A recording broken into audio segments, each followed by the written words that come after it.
Chapter 1000. An imperial edict had already been sent to Shuzhou.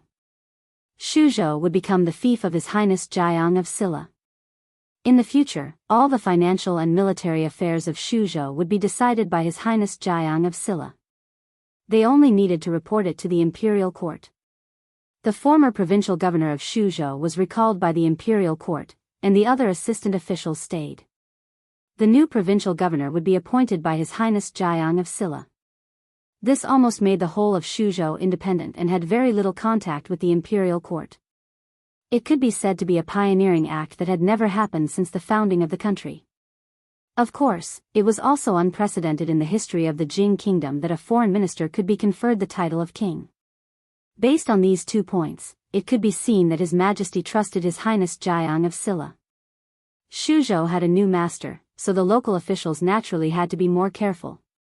After all, before this, they had learned all kinds of legends about His Highness Jiang of Silla.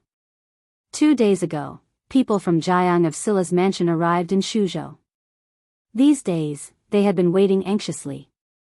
Now that His Highness Jiang of Silla had finally arrived, the ignorant county magistrate of Yong County was so daring. The chief official of Shuzhou and Sima Sheng wanted to tear him apart. The person in front of them was a close friend of His Majesty and Princess Fu Zheng, the powerful His Highness Jiang of Silla.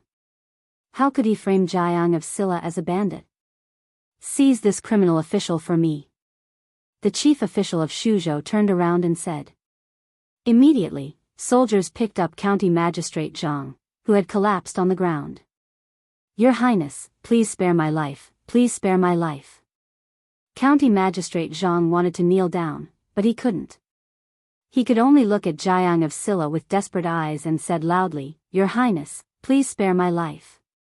A county magistrate colluded with a bandit and wantonly framed a good person. It was enough to show how arrogant and corrupt the officials in Shuzhou were. Li Yi waved his hand and said, Take off his official robes and take him to the market. Whether he will be spared or not, the people will have the final say. The chief clerk of Shu State bowed and said, Understood. From today onwards, His Highness Jiang of Silla will be the new master of Shu Prefecture. In Shu Prefecture, his words are equivalent to an imperial edict. Your Highness, Jiang of Silla. Wang Chang's face was pale. He walked over and said with a trembling voice, I didn't know Your Highness's identity. I have offended Your Highness in the past 2 days. Please forgive me, those who don't know are innocent. Li Yi shook his head and said, I haven't thanked you for your care along the way. Do you have time? I'll treat you to a drink. Hearing this, Wang Chang was stunned. From the beginning, he could no longer treat the young man in front of him as the Li brothers who could drink tea and chat with him. One was just a lowly escort, and the other was the most powerful Jiang of Silla. His Highness Jiang of Silla was actually inviting him to a drink? Old Fong walked over, put his arm around Wang Chang's neck and said, You're like a woman. After drinking this wine, we'll be real friends in the future. If you encounter any difficulties in Shuzhou in the future, I'll protect you. Wang Chang naturally knew that this was a blessing that could not be obtained in several lifetimes. He bowed and said, Then, thank you very much, Your Highness Jiang of Silla. County Magistrate Zhang was dragged away. The minister of Shuzhou walked forward, pointed to the government runners in the yard, and asked, Your Highness, how should we deal with these people? The person in charge of the government was County Magistrate Zhang. These people were also following orders, so it was impossible for them to be punished as severely as him. Li Yi thought for a moment and said, Each of them will be flogged 10 times as a punishment. If they do evil again in the future, they will not be forgiven easily. Thank you, Your Highness. Thank you, Your Highness. The government runners immediately knelt on the ground and kowtowed like pounding garlic. Even if they would be flogged, they did not dare to resent His Highness Jiang of Silla at all. The others also had time to raise their heads and quietly look at His Highness Jiang of Silla. In the past 2 years, they had heard a lot about Jiang of Silla. Today was the first time that they saw this legendary figure. They only felt that although he was so young, he had a bearing that was different from ordinary people. A little girl skipped into the county government. Looking at Li Yi, she said in a crisp voice, Brother, Sister Rui said that if you don't go back, your food will be eaten up by Sister Rui. After saying that, she skipped out again. Li Yi's expression changed. He hurriedly chased after her and said, "Ask her to leave some for me." Seeing the figure disappear outside the door in an instant, the people were stunned for a moment. Once again, they felt that His Highness Jiang of Silla did have a bearing that was different from ordinary people. The people in Yong County were a little uneasy today. The sergeants guarding the city hurried over and surrounded the county government. Although they did not know what had happened, the situation at that time looked extremely serious. Something big must have happened. It turned out that something big had indeed happened. Otherwise, how could the corrupt county magistrate Zhang be dragged to kneel at the entrance of the food market and attract countless people to watch? The people first felt uneasy and confused. This corrupt county magistrate had been the county magistrate for many years and had done all kinds of bad things. After he was promoted to the county magistrate, he became even worse. He colluded with mountain bandits and extorted the wealth of the people everywhere, which made the people in Yong County anxious and hated him to the core. But he was the county magistrate, and no one dared to offend him. The people could only grit their teeth and swallow it. But what was this corrupt county magistrate doing today? Soon, some warm-hearted people inquired about the ins and outs of the matter. His Highness Jiang of Silla, who was widely known in Shuzhou, finally arrived in Yong County today. Before His Highness entered Yong County, he caught a group of mountain bandits and wanted to hand them over to the government. Unexpectedly, the mountain bandit Scarface Lin was the brother-in-law of the county magistrate of Yong County. In the past, they colluded with the government and the bandits and did a lot of evil things. Now they even framed His Highness Jiang of Silla as a bandit. Then County Magistrate Zhang was stripped of his official uniform and hat and knelt here. "Bah, corrupt county magistrate, you have done all kinds of bad things. I never thought that you would have such a day." Finally, someone couldn't help but spit at him fiercely. A stone stirred up 1,000 ripples, and the onlookers finally became excited. "Corrupt county magistrate, how dare you frame His Highness Jiang of Silla?" In the crowd, someone threw a rotten egg. "You have done all kinds of evil things. You deserve such a day." Another stone was thrown out from the crowd. "Damn it, who threw a stone at me?" A man jumped out from the opposite side, covering his head. More stones and eggs were thrown at him. The crowd was suddenly in a mess and divided into two groups. They began to fight with stones and rotten eggs, and finally, it became a close combat. "I saw it. It was you who threw it at me just now." A man pointed at the opposite man and kicked County Magistrate Zhang. "Don't you know why I threw it at you? Who threw the rotten egg at my head just now?" The man pointed at him angrily and punched County Magistrate Zhang in the nose. The crowd rushed over and soon drowned County Magistrate Zhang.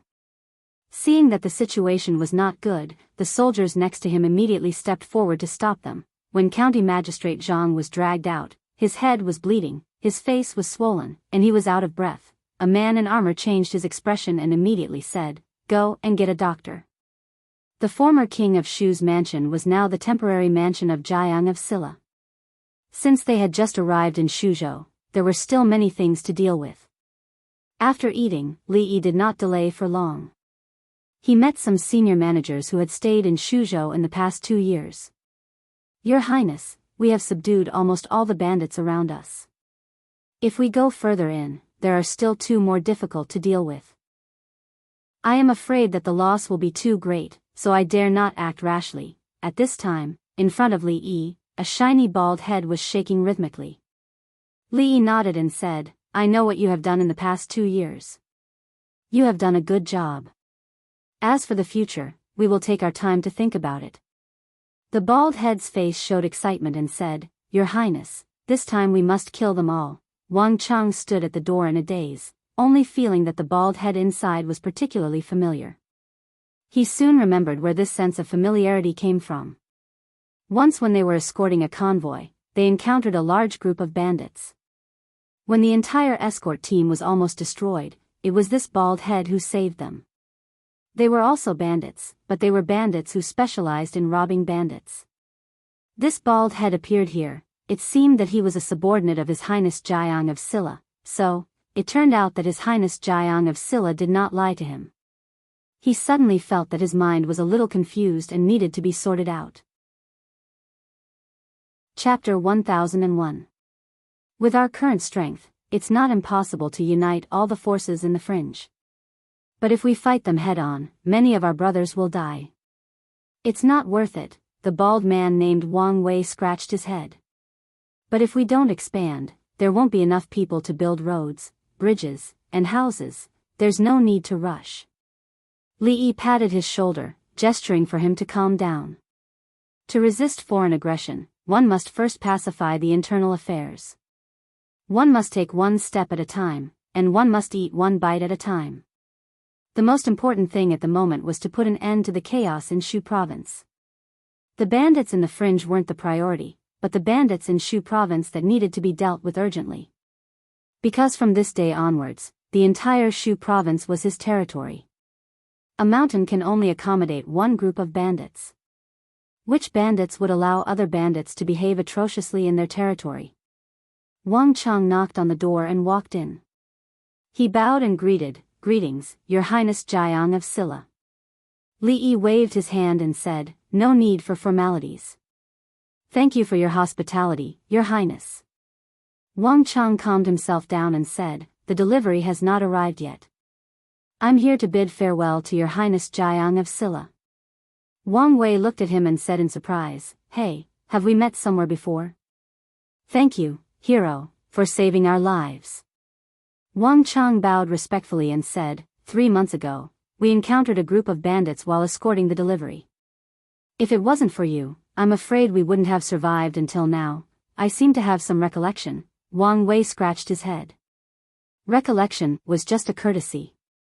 In the past 2 years, they had saved many people from the bandits. How could they remember every single one of them? Although they were also bandits, they had their own rules. They were not allowed to attack the traveling merchants, nor were they allowed to harm the common people. Since they were not allowed to do this or that, they could only attack their peers. As a result, there were no more small bandits within a radius of several dozen li within their territory. They either banded together to fight against outsiders, or they latched onto the thighs of some large bandit group, making it difficult for them to act against them. This also caused their performance to plummet in the past few months. After thanking the Baldi, Wang Chang suddenly knelt down in front of Li Yi and said, "Wang Chang requests Your Highness Jiang of Silla to take me in. In the future, I am willing to follow Your Highness' lead. Please get up." Li Yi personally helped him up and said, "Brother Wang has been delivering goods outside all year round, so he should be very familiar with Shuzhou. Maybe he will need your help in the future. If you don't mind, you can work here after this trip." Wang Chang excitedly kowtowed and said loudly, "Thank you, Your Highness." If he could get the protection of His Highness Jiang of Silla in Shuzhou, as long as he did things honestly in the future, what was there to be afraid of? This escort trip was really worth it. As a newcomer, it was the time when he was most short of manpower. It was certainly a good thing to have the help of someone familiar with Shuzhou. After Wang Chang left, the chief official of Shuzhou came in and bowed, "Your Highness, the county magistrate of Yong County has been seriously injured by the angry people. I have just sent him to the medical center for treatment." Li Yi nodded and said, "After the injury is healed, convict him one by one, and then punish him according to the law." Then he looked at him and asked, "What do you think about the management of the bandits in Shuzhou?" The chief official of Shuzhou thought for a moment and said, "Your Highness, Shuzhou is adjacent to the chaotic land. The bandits have been going on for decades. It is hard to imagine that it is difficult to control them comprehensively. In recent years, the government has encircled them dozens of times, but every time there is a move, they will flee to the chaotic land. When the storm subsides, they will come out and continue to commit crimes. We can do nothing." "You mean, we're just going to let it go?" "I absolutely don't mean that." Hearing this, the chief official of Shuzhou immediately said, "I just think that this matter involves a lot of things and needs to be considered at length." Li Yi thought for a moment and said, "Summon all the officials above the 8th rank in the 7 counties." I want to see them at the Yong County government in 5 days. Although he did not know why His Highness summoned the officials of Shuzhou with such great fanfare, the chief official of Shuzhou immediately bowed and said, "Yes, Your Highness." If he wanted to develop Shuzhou, he had to solve the problem of corrupt officials and bandits first. Li Yi already had a plan in mind. Then he suddenly turned around and picked up Yong Ning, who was quietly approaching him from behind. He gently pinched her nose and said, "You are getting worse and worse. You want to sneak attack me again," Yong Ning said with some frustration. "I was discovered by my brother again." Recently, Yong Ning had been learning martial arts from Mississippi Lu. Of course, she was only learning some basic things now. She was young and had strong adaptability. Moreover, she had Mississippi Lu to teach her, and there were 3 supreme masters at home who could consult her at any time. It was likely that when she grew up, there would be another independent heroine in Wulin. Li Yi helped her tidy up her messy hair and said, "You are still too young. When you grow up, your brother won't be able to discover it." Sister Rui also said the same. Yong Ning nodded vigorously and said, "She said that my brother is the laziest and always doesn't practice martial arts. If I work hard to learn martial arts, when I grow up, my brother will not be my opponent." A few black lines appeared on Li Yi's forehead. She actually talked bad about him to Yong Ning when he was not there. This Rui was too outrageous. Li Yi looked at her and asked, "What else did she say?" "She also said that when that time comes, I will be able to spank my brothers but like her." Yong Ning hugged his neck and said, "I can't bear to spank my brothers but I want to learn martial arts well so that I can protect my brother in the future." Although Yong Ning was still protecting him as usual, Li Yi had enough vigilance in his heart. Yong Ning was still young and pure like a piece of white paper. What she would become in the future depended on how they smeared this piece of white paper. Li Yi went to smear it carefully himself, so he naturally would not worry. Girls were always likable. In terms of likability, even Li Duan could not compare to her. Drunken Mo taught her how to draw and dance. Ruoqing taught her how to read and play musical instruments. Rui told her stories and treated her like a daughter. They had all added some color to this piece of white paper. However, if Mississippi Lu had to add a few strokes on this piece of paper from time to time, things would not be good. One Lu Rui was enough in the family. There must not be another Rui. Li Yi pinched her little face and said, "Cindy, you must remember to listen to Sister Rui more in the future. Listen to Sister Ruoqing and Sister Drunken Mo more. Also, remember to stay away from Sister Rui." Yong Ning blinked her eyes at him and asked, "Why?" Li Yi looked at her and guided her patiently, "Because Sister Rui always spank my brothers but anyone who spank my brothers but is a bad person." Yong Ning looked at him, then looked behind her and asked, "Sister Rui, is brother right?" Li Yi was stunned. Then, he gently flicked her forehead and said, "Little girl, when did you learn to lie? It's wrong to lie. Remember, don't lie in the future." A cold voice came from behind him, "Lying is wrong, but is it right to speak ill of people behind their backs?" Chapter 1002. What bad words? Li Yi turned to look at Mississippi Lu and asked in surprise, "When did you come, Rui?" "Not too early." Mississippi Lu hugged her sword and said, "When you asked Cindy to stay away from me." Li Yi waved his hand and said, "You're kidding. Why would I say something like that? Sister Rui spanked brothers but..." Yong Ning looked at him and reminded, "Brother said that those who spanked others were bad people, so Sister Rui is a bad person. Kids shouldn't listen to what others say."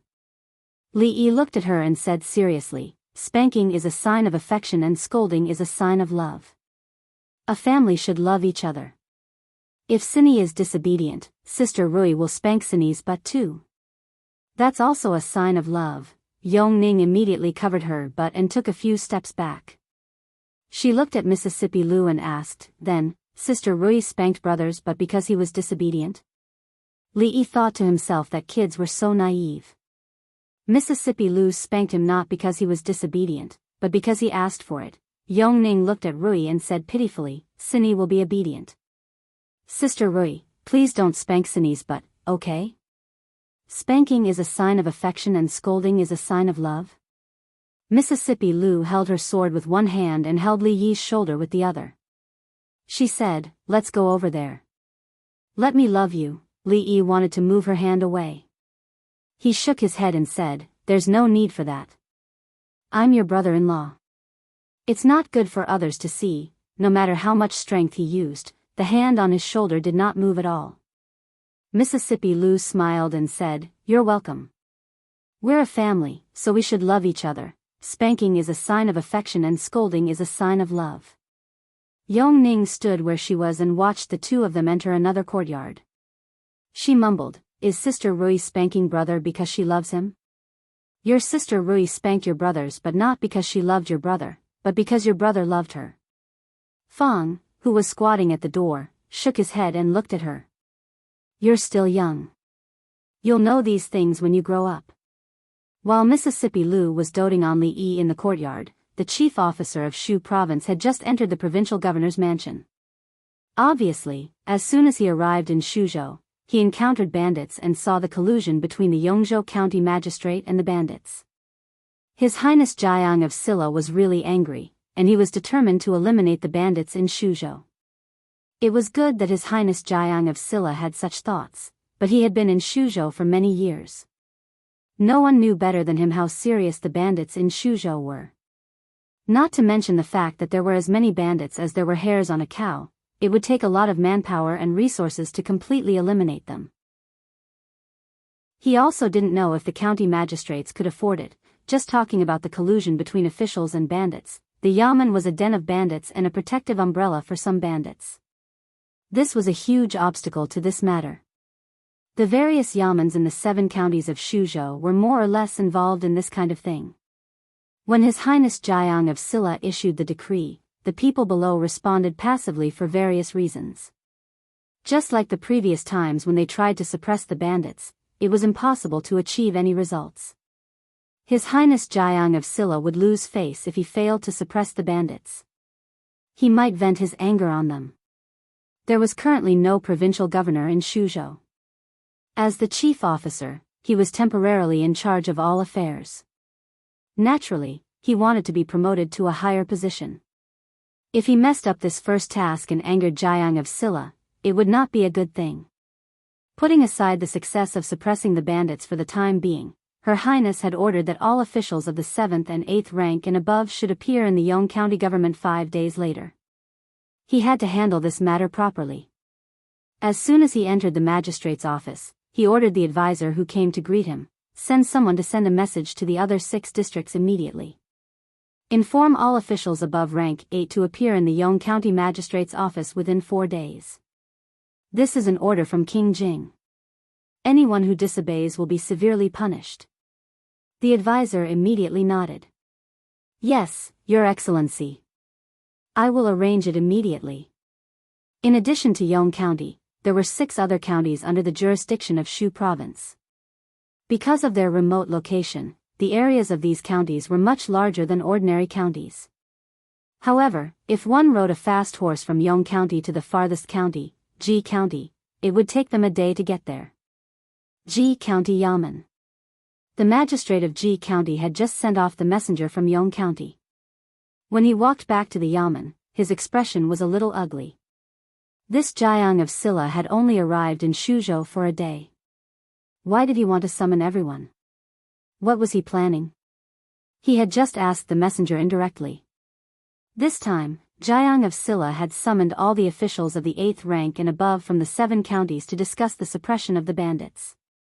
If the bandits in Ji County were really suppressed, he would lose his most important source of income. How would he be able to marry a 7th concubine? "Your Excellency, don't worry. When the king of Shu was still alive, he also suppressed the bandits a few times. Over the years, he has suppressed the bandits many times." Beside him, a man with a goatee said with a smile, "Different situations call for different actions. If they want to suppress the bandits, we just have to cooperate. As for whether or not we can succeed, that will depend on the will of the heavens, you don't know."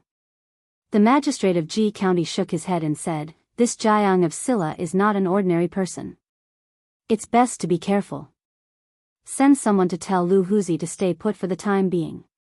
It's best if he stays in his nest and doesn't come out. Otherwise, if anything happens, don't blame me for not showing mercy. All right, I will inform him immediately. Also, the magistrate of G County thought for a moment and said, make some preparations. I have to leave for Lin County immediately.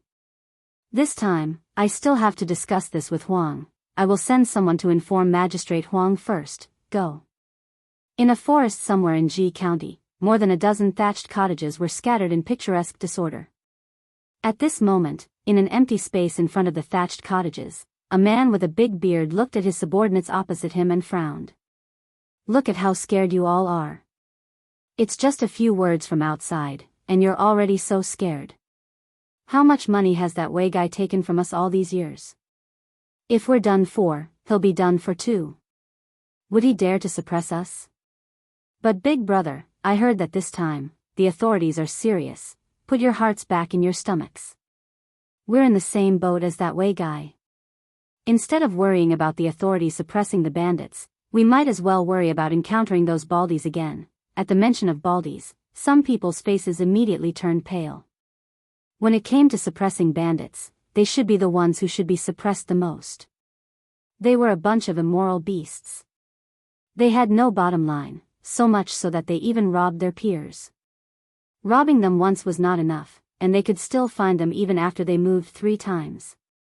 Each time, they would rob the entire stronghold clean. It even gave people the feeling that they were the pigs and sheep that were being reared by those Baldies. Every once in a while, they would have to go through that kind of painful experience. The man with the big beard thought about it and said, no, we still have to inform others about this matter. If the authorities want to play, then we'll play with them. The chief clerk of Shuzhou was very reliable. When the 5 days were up, Li Yi arrived at the Yong County government. Of the 7 counties in Shuzhou, except for the county magistrate who was still recuperating from his injuries in prison, none of the officials from the other counties were missing. Greetings, His Highness Jiang of Silla. As he approached the yamen, the people opposite him immediately bowed to him. Dispense with the formalities. Li Yi waved his hand and asked, do you know why I called all of you here today? The person at the front nodded and bowed. Your Highness, Chief Clerk Zhao has already told us that His Highness Jiang of Silla has summoned us here because of the bandits in Shuzhou. That's right. Li Yi nodded and said, the bandits in Shuzhou are serious. The bandits are rampant and lawless, and the people have no way to live. It should be the responsibility of the local officials like you to clean up the bandits and stabilize the law and order. With the situation in Shuzhou, you are duty-bound. Of course, I summoned you here today not to punish you for your crimes. As soon as these words came out, all the officials present were relieved. They were really afraid that this His Highness Jiang of Silla would punish them indiscriminately. After all, many people had done this in the past. Now it seemed that His Highness Jiang of Silla was worthy of Jiang of Silla. He was so reasonable that it was touching. I can let bygones be bygones, but as the parents of the Shu prefecture, you are paid by the imperial court. You should also take responsibility. Li Yi glanced at the crowd and slowly said, from today on, in the territory of Shuzhou, if the property of the people is robbed, all the losses will be compensated by the local officials. When the property is recovered, it will be returned to the local officials to make up for the losses. When the officials heard this, they were all stunned. The local officials will pay for the losses of the people's property first. They, the officials, will take the blame for the crimes committed by the bandits. Is there such a reason in the world? Is there any law? Chapter 1003. Your Highness, this. The expression of an official at the front of the crowd changed. He said, it doesn't make sense for the government to pay for the losses caused by the bandits. County Magistrate Wei's words struck a chord in the hearts of the crowd. Officials could not be bullied like this. How were they supposed to investigate if someone lied about the losses? Even if the commoners really suffered losses due to the bandits, they should not be the ones paying for it. They would not be able to afford it if this dragged on. Most importantly, they could control the bandits they were supporting. but they could not control all the bandits. Li Yi looked at the middle-aged official and asked, "You are?" The official immediately said, "I am County Magistrate Wei Dapeng of Ji County." "County Magistrate Wei, do you have a problem with I?" "I wouldn't dare." The County Magistrate of Ji County panicked. He immediately said, "I just feel that the bandits in Shu Province are very serious. Although the government is also responsible, there has never been a precedent of officials paying for the losses of the commoners. I'm afraid it's not appropriate. We should consider this matter at length." "What do you mean by at length?" I think," Li Yi suddenly asked, "where is the County Magistrate of Ji County?" The crowd fell silent for a moment. Then, someone immediately walked out from the crowd and said respectfully, "Your Highness Jiang of Silla, I am the County Magistrate of Ji County. From now on, you are the County Magistrate of Ji County," Li Yi said to him. He pointed at the County Magistrate of Ji County and said, "Arrest Wei Dapeng. As a County Magistrate, you have been passive in suppressing the bandits. I suspect that you are in cahoots with the bandits of Ji County. You will be dealt with after the investigation." 2 armored guards immediately stepped forward and arrested the County Magistrate of Ji County. The County Magistrate of Ji County was stunned. His expression changed drastically as he immediately said, Your Highness, I have been wrongly accused." "Wrongly accused?" Li Yi looked at the newly promoted County Magistrate of Ji County and asked, "He says he has been wrongly accused. What do you think?" "Your Highness, I don't." The County Magistrate of Ji County thought for a moment and suddenly bowed. "Your Highness Jiang of Silla, I have a report. The former County Magistrate of Ji County, Wei Dapeng, colluded with the infamous bandit Lu Huzi of Ji County and allowed Lu Huzi and his men to commit crimes in Ji County. They harmed the people of Ji for profit for several years. I have evidence. Please, Your Highness Jiang of Silla." The Ji County Magistrate's face paled. He pointed at Qin Yi and stammered, Why you're slandering me?" His voice became softer and softer, and his face turned ashen. He did not expect King Jing to act so decisively and take him down at the slightest disagreement. He also did not expect that there would be a traitor by his side who would betray him at such a crucial moment. The County Magistrate of Ji County was quickly taken away. From then on, the County Magistrate of Yong County was no longer as lonely in prison. The County Magistrate of Ji County was quickly taken away. From then on, the County Magistrate of Yong County was no longer as lonely in prison. Li Yi glanced at the crowd and asked, "Does anyone else think what I said was inappropriate?" More than 20 officials looked around.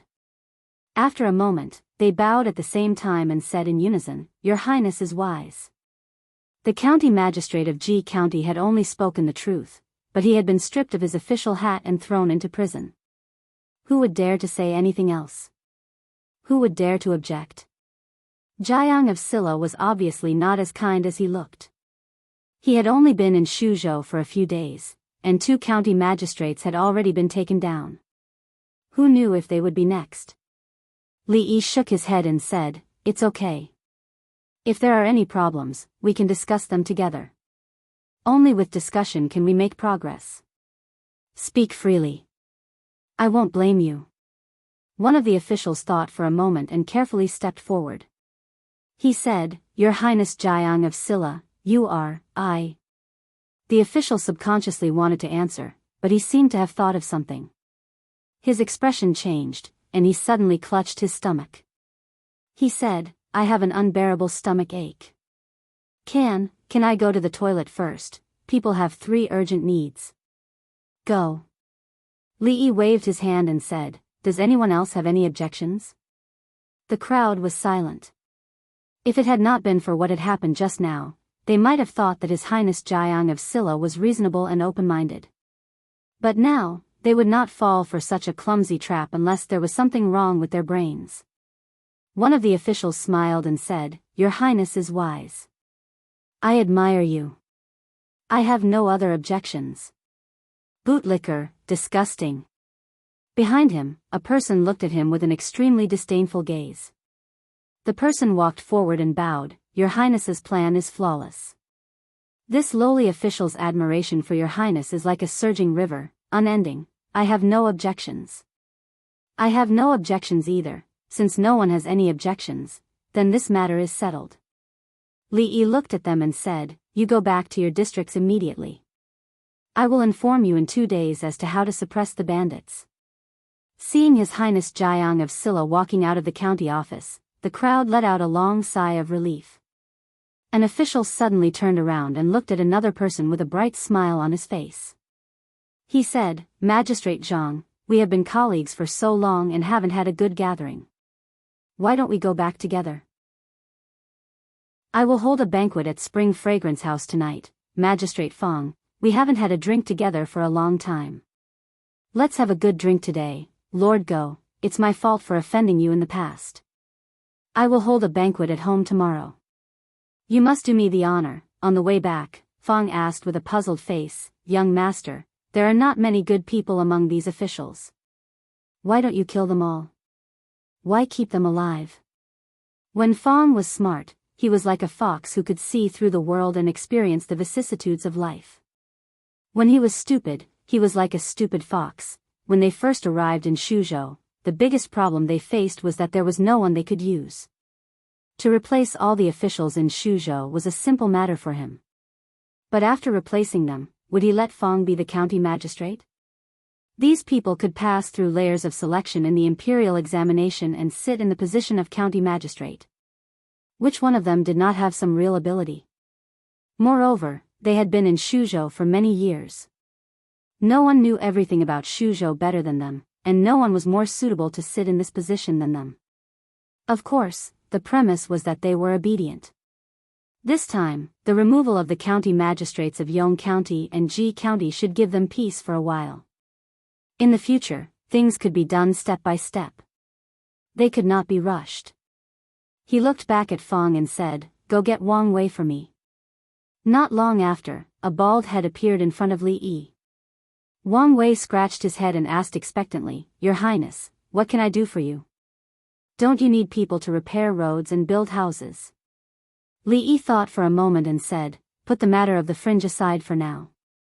I will leave the bandits in Shuzhou to you this time. Wang Wei was stunned for a moment, then exclaimed in joy, We can move out on a large scale. Just pick 100 brothers. I will ask the Lu League to help you. This time, none of the bandits in Shuzhou will be left alive. Don't worry, Your Highness. Wang Wei patted his chest, his eyes glowing. How can we let these small fries mess around in our territory? This time, we will rob them along with their money. After feeding them for so long, it's time to pull in the net.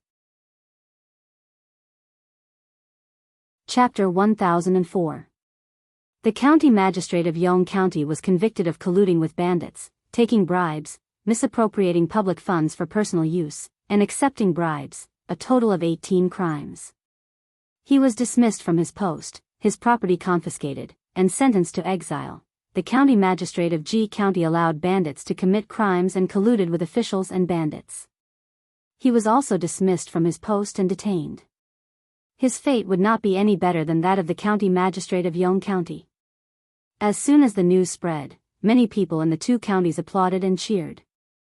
As the parent officials of the 2 counties, not only did they not uphold justice for the people, but they colluded with bandits to bring harm to the people, causing unrest in the areas under their jurisdiction.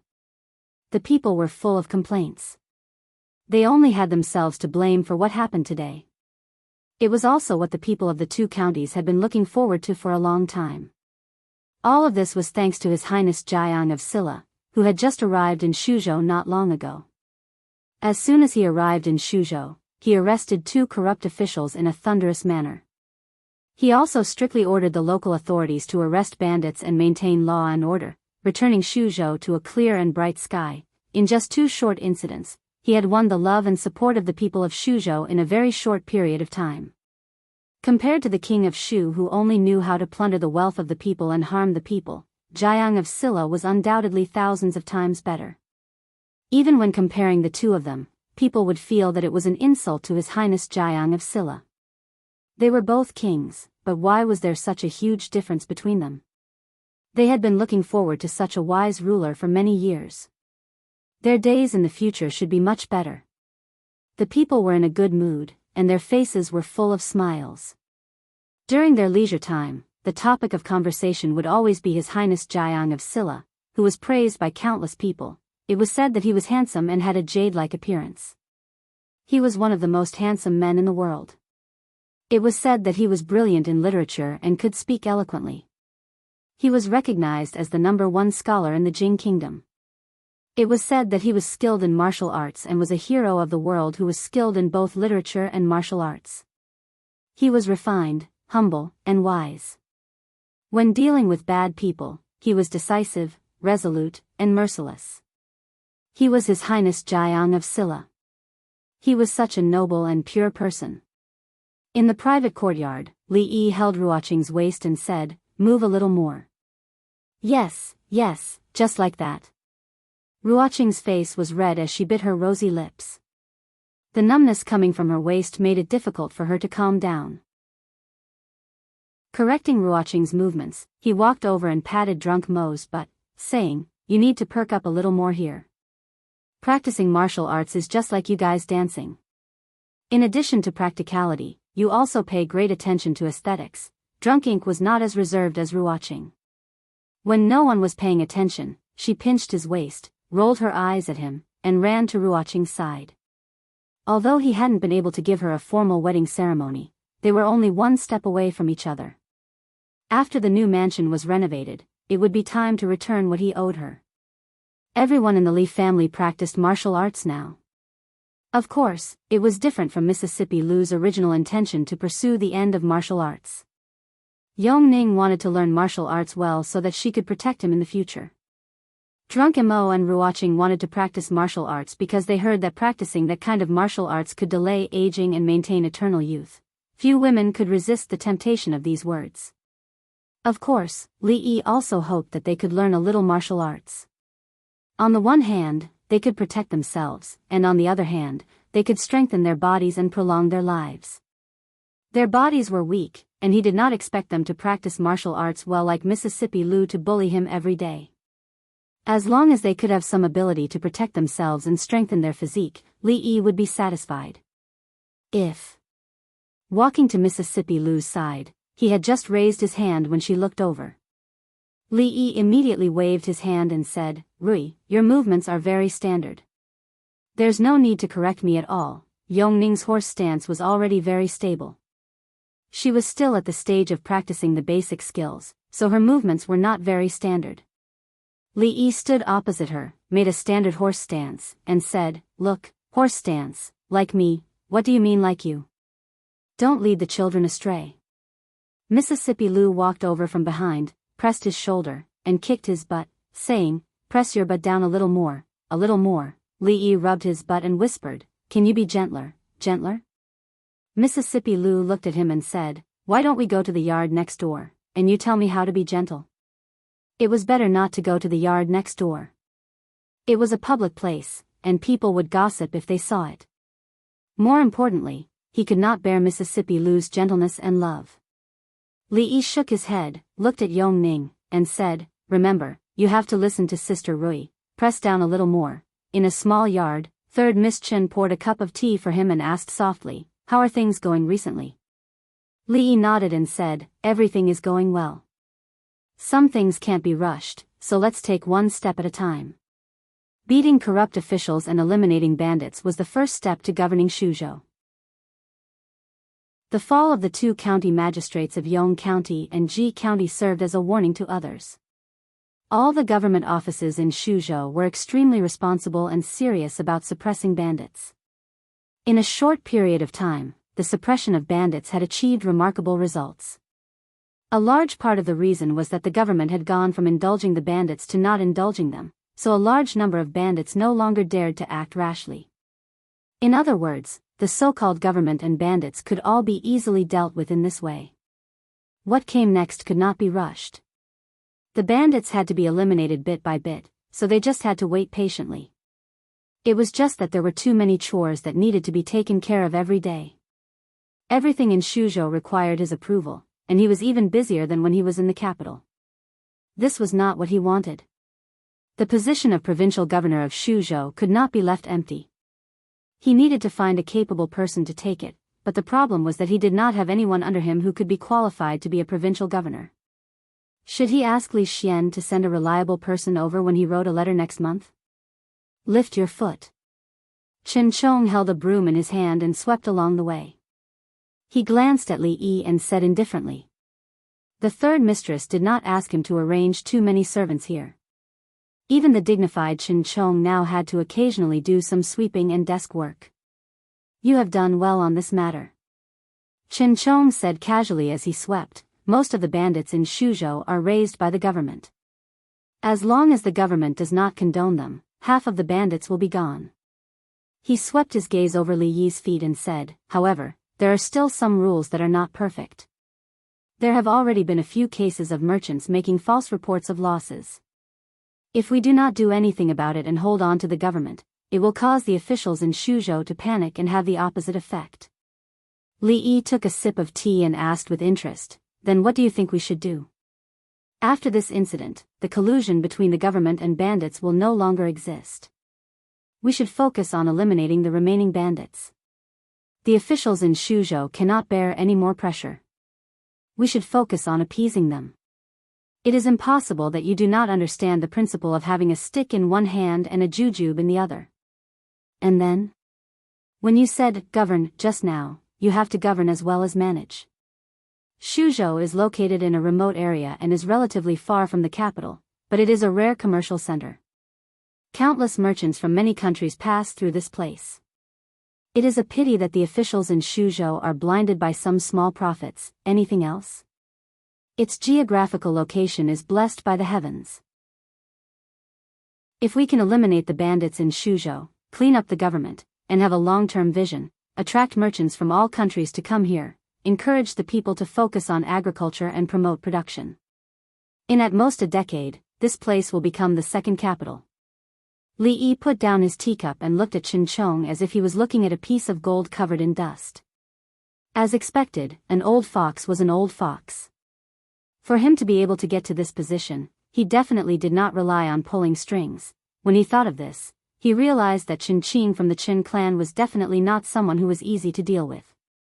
After all, to be able to get to the position of a servant, it was not possible to rely on pulling strings. Li Yi looked at him and a smile suddenly appeared on his face. Official Chen Chong gripped the broom, a hint of wariness appearing on his face. He asked, "What do you want to do?" "Nothing much, I just want to ask." Li Yi looked at him and asked, "Do you desire power?" Chapter 1005. What power? Chen Chong held the broom in his hand and looked at him. For some reason, when he saw the kind smile on his face, his hair stood on end. The Chen family was once prominent and ranked as a duke. Lord Chen, you were also an official and the Minister of State. You were glorious and had a bright future. Li Yi shook his head and sighed. But now, you can only sweep the courtyard with a broom. Have you ever thought? Of course I have thought about it. Chen Chong glanced at him and said, "This is all because of you." Ah. The reason the Chen family has fallen to such a state and the reason I have to sweep the courtyard with a broom is all because of you. Li Yi raised his teacup and put it down. He thought for a moment and said, "I'm not talking about who or who. I'm saying, are you really willing to go from being an official in the court to only being able to sweep the courtyard?" "I am willing." Chen Chong poured a cup of hot tea for third young lady Chen and calmly said, "I'm getting old. As long as I can live a stable life, it doesn't matter if I'm an official or sweep the courtyard. In my opinion, sweeping the courtyard is more leisurely."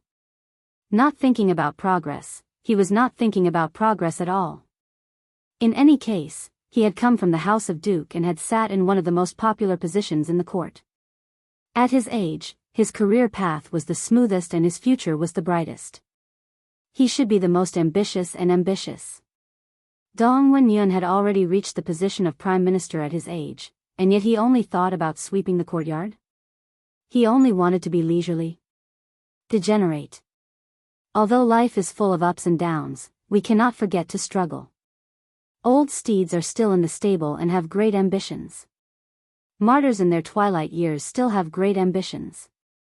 Jiang Zia became prime minister at the age of 80, Sun Wukong went on a pilgrimage to the west at the age of 500, and Bai Suzhen only descended the mountain to fall in love at the age of 1000. Li Yi shook his head and said, Lord Chen, you are just over 40, not even half of Jiang Taigong's age. How can you be so depressed? I have a position of provincial governor here, 3 levels higher than your previous position. Are you interested? Although he had a lot of power and could directly participate in national affairs, his official position was not high. He was only a 5th-rank official. The provincial governor of Shu province was a 4th-rank official, which was 3 ranks higher than him. When Shu province was promoted from a lower province to a higher province, his official rank would be unimaginable. Not interested. Chen Chong shook his head, his face expressionless as he picked up his broom and walked into the courtyard. Li Yi stood up and said, think about it, I won't consider it, Chen Chong said decisively. Just take it as helping me out, I'm not helping. Compared to being a provincial governor, I prefer sweeping the courtyard. We're all friends, give me some face. Does His Highness Jiang of Silla still need others to give him face? These were words that went against his heart. When Li Yi had brought up this matter, he had clearly seen the glint in Chen Chong's eyes. How could a person who had lived a glorious life, a person who could summon the wind and summon the rain in court, fall so low that he liked sweeping the courtyard? Chen Chong was undoubtedly the most suitable person for this position. He had the ability and experience. His only flaw was that he had once made a serious political mistake. However, this was not important. He was the great Jiang of Silla, magnanimous and magnanimous. How could he not even have this little bit of tolerance? The problem was that Chen Chong didn't seem to give him much face. Li Yi looked at him and asked, I'll ask you one last time. Will you accept the position of provincial governor? No. Chen Chong turned his head, a mocking smile on his face. So what if it was Jiang of Silla? Even Jiang of Silla would have a time when he would beg him. Li Yi shook his head and indifferently said, then don't blame me for being impolite. Chen Chong was disdainful of this. If he didn't want to become provincial governor, could it be that he could suppress him? Li Yi no longer paid attention to Chen Chong. He turned around and looked at 3rd young Miss Chen, saying, Mother. 3rd young Miss Chen smiled and nodded.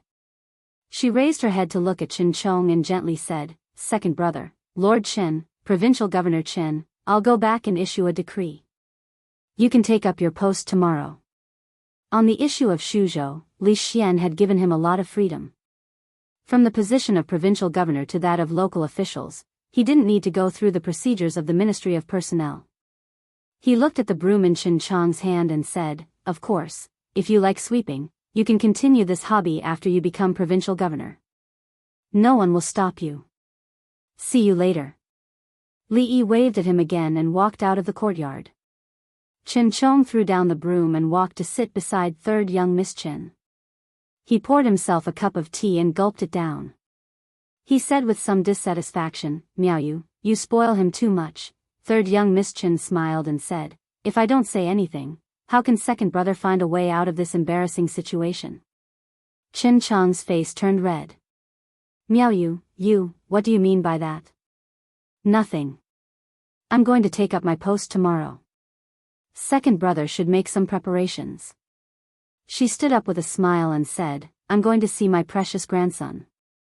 The Li family is still lacking in numbers. It would be great if Ruoqing and Zoe Mo could add 2 more members to the family. She quickly walked out of the courtyard, leaving only Chen Chong sitting there, his face alternating between red and white. In the short span of half a month, the problem of banditry in Shuzhou had been brought under control. Even the local people of Shuzhou would not believe such a thing, let alone others. Shuzhou had been plagued by banditry for decades. The previous provincial governor had dealt with it, the previous provincial governor had dealt with it, and the previous provincial governor had dealt with it. Even that good-for-nothing king of Shu had symbolically dealt with it twice. But in the past few decades, no matter what the government did or what measures they took, it was only a temporary achievement. The effect was very small, and it could not be compared to the effect of His Highness Jiang of Silla's suppression of banditry. His Highness Jiang of Silla had ordered that if the people suffered losses due to banditry, the local government would pay for it in advance. Everyone knew that in these days, the government was a den of banditry. Just this rule alone had eliminated half of the banditry in Shuzhou. Of course, there were also people who took advantage of the situation. A few people with bad intentions took the opportunity to falsely report their losses to the government. After being found out, they were severely beaten dozens of times. They were unanimously spurned by the people, and such things rarely happened again. The situation in Shuzhou had really changed a lot recently. In the past, people in Shuzhou would be in danger of encountering banditry even if they walked on the official road in broad daylight, let alone walking at night. Now, when banditry walked on the mountain road in Shuzhou, they had to worry about whether there were soldiers lying in ambush in the bushes beside them. When they saw pedestrians walking alone, they had to think carefully about whether they were bait thrown out by the government or a hero with unparalleled martial arts skills, using himself as bait and waiting for them to walk into the trap. For a moment, the banditry in Shuzhou was in a state of panic, and everyone was in danger. They could not live on like this anymore, in a mountain village in Ji County. A thin man rushed into a room and said to the one-eyed man sitting in a seat in panic, "Big brother, bad news. We've been surrounded." "What?" The one-eyed man immediately stood up and said angrily, "We haven't done business for a few months. Do the government have nothing better to do? Why are they here to cause trouble for us?" The thin man panted and said, "No, it's not the government." "It's not the government?" The one-eyed man sat down again and asked, "Then is it Wang Matzi or Li Guzi who came to snatch our territory? Did these two curs eat bear's heart and leopard's gall?" The thin man patted his chest and said, It's not." The one-eyed man suddenly slammed the table and said angrily, "It's not this and it's not that. Who is it? Finish it all at once." Only then did the thin man calm down and say, It's those baldies." "What?" The one-eyed man stood up from the chair again and quickly fell back down. He asked, What did you say?" The thin man said sadly, "Big brother, those baldies are here again." At that moment, dozens of people were blocking the entrance of the village. A strong bald man held a cone-shaped paper tube in his hand and shouted, "People inside, listen up. You've been surrounded. Put down your weapons and surrender immediately. Don't resist and fight for leniency." Chapter 1006. Big brother, what should we do? In the stronghold, dozens of people surrounded the one-eyed man, looking anxious. One of them thought for a moment and immediately said, "Why don't we take the small path behind us?" The one-eyed man shook his head and said in a low voice, "Have you forgotten what happened last time? That small path must be blocked by them now." Many of them trembled when they heard that. Last time, a few of them had tried to sneak away from the small path behind them when those people came in from the front. In the end, they were beaten half to death and hung from trees for several hours. Another person gritted his teeth and said, "Then we'll fight them. At most, we'll fight to the death." "Fight to the death?" The one-eyed man looked at him and asked, "Do you think we have the ability to do that? Have you forgotten what happened the last time?" As soon as he said that, everyone's faces showed a look of horror. The last time, which was the first time those baldies had come, dozens of people from the stronghold had charged at them, but they had been beaten by 3 people until they could not even get up. Their fists and feet were so fast that they could not even see them clearly. The baldies were not the scary ones, but the people they had brought with them. They could not beat them, nor could they run away. What else could they do? Wait for death? Don't panic. The one-eyed man said in a low voice, "If they want to rob us, it doesn't depend on what they want, but what we have. We haven't opened for business for a few months. Tell me, what else do we have in our stronghold?" As soon as he said that, everyone suddenly understood. That's right. Big brother is right. We have nothing. What are we afraid of? The market had not been good for the past few months, and they had not even opened for business. In the past month, the government had been suppressing the bandits, so they did not dare to act rashly. Now that the stronghold was about to run out of food, and there was not even rice in the porridge they ate every day, what did they have to be afraid of? Those people could not rob them, but they would not rob them, right? After dealing with them twice, and exchanging information with their peers nearby, they already knew that these Baldies were very principled. They only robbed and did not kill. If they obediently handed over their belongings, they would not even hurt them. The stronghold was poor and did not have anything, so they could not be blamed. Big Brother was Big Brother after all. He saw through the essence of the matter at a glance. The bandits immediately felt a sense of respect for the one-eyed man. The one-eyed man looked at the crowd and said in a deep voice, "Keep your eyes open later. If anyone causes trouble for me, they will be punished according to the rules of the stronghold. People inside, listen up. You've been surrounded. Put down your weapons and surrender immediately. Don't resist. Fight for leniency." Outside the village, a Baldy looked at another Baldy who was holding a paper tube and said enviously, "You've been shouting for a while. Can you let me shout for a while?" All right. The Baldy handed the paper tube to his companion and shook his head. "Look at your useless look, Lee." Baldy B took the paper tube and took a deep breath. Just as he shouted out a single word, the village gate opened from the inside. His face flushed red as he clutched his chest. Fine beads of sweat appeared on his forehead, and his eyes looked like they were about to spit fire. Dozens of bandits stood in 2 rows and walked out of the stronghold.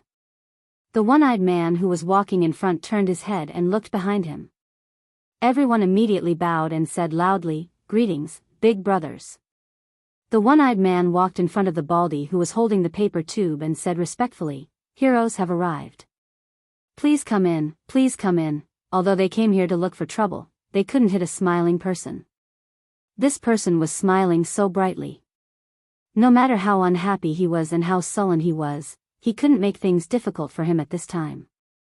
Baldy B glanced at these people and walked into the stronghold with large strides. After everyone walked into the stronghold, he turned his head and looked at the one-eyed man. "Do you know?" Yes, we all know." The one-eyed man nodded his head fiercely. He looked behind him and said, "Why aren't you moving the things out?" One of the bandits immediately ran into the house and carried a bag out, placing it in front of the Baldy. After swallowing back the words he wanted to say twice, the Baldy patted his chest, calmed down, and asked, "What is this?" The one-eyed man immediately said, "This is the last bit of food left in the stronghold. If you don't mind, please accept it. We haven't eaten for a few months. Life has been hard. There really isn't anything to show filial piety to you." The Baldy gasped a few times, stared at him, and said angrily, "Shut up.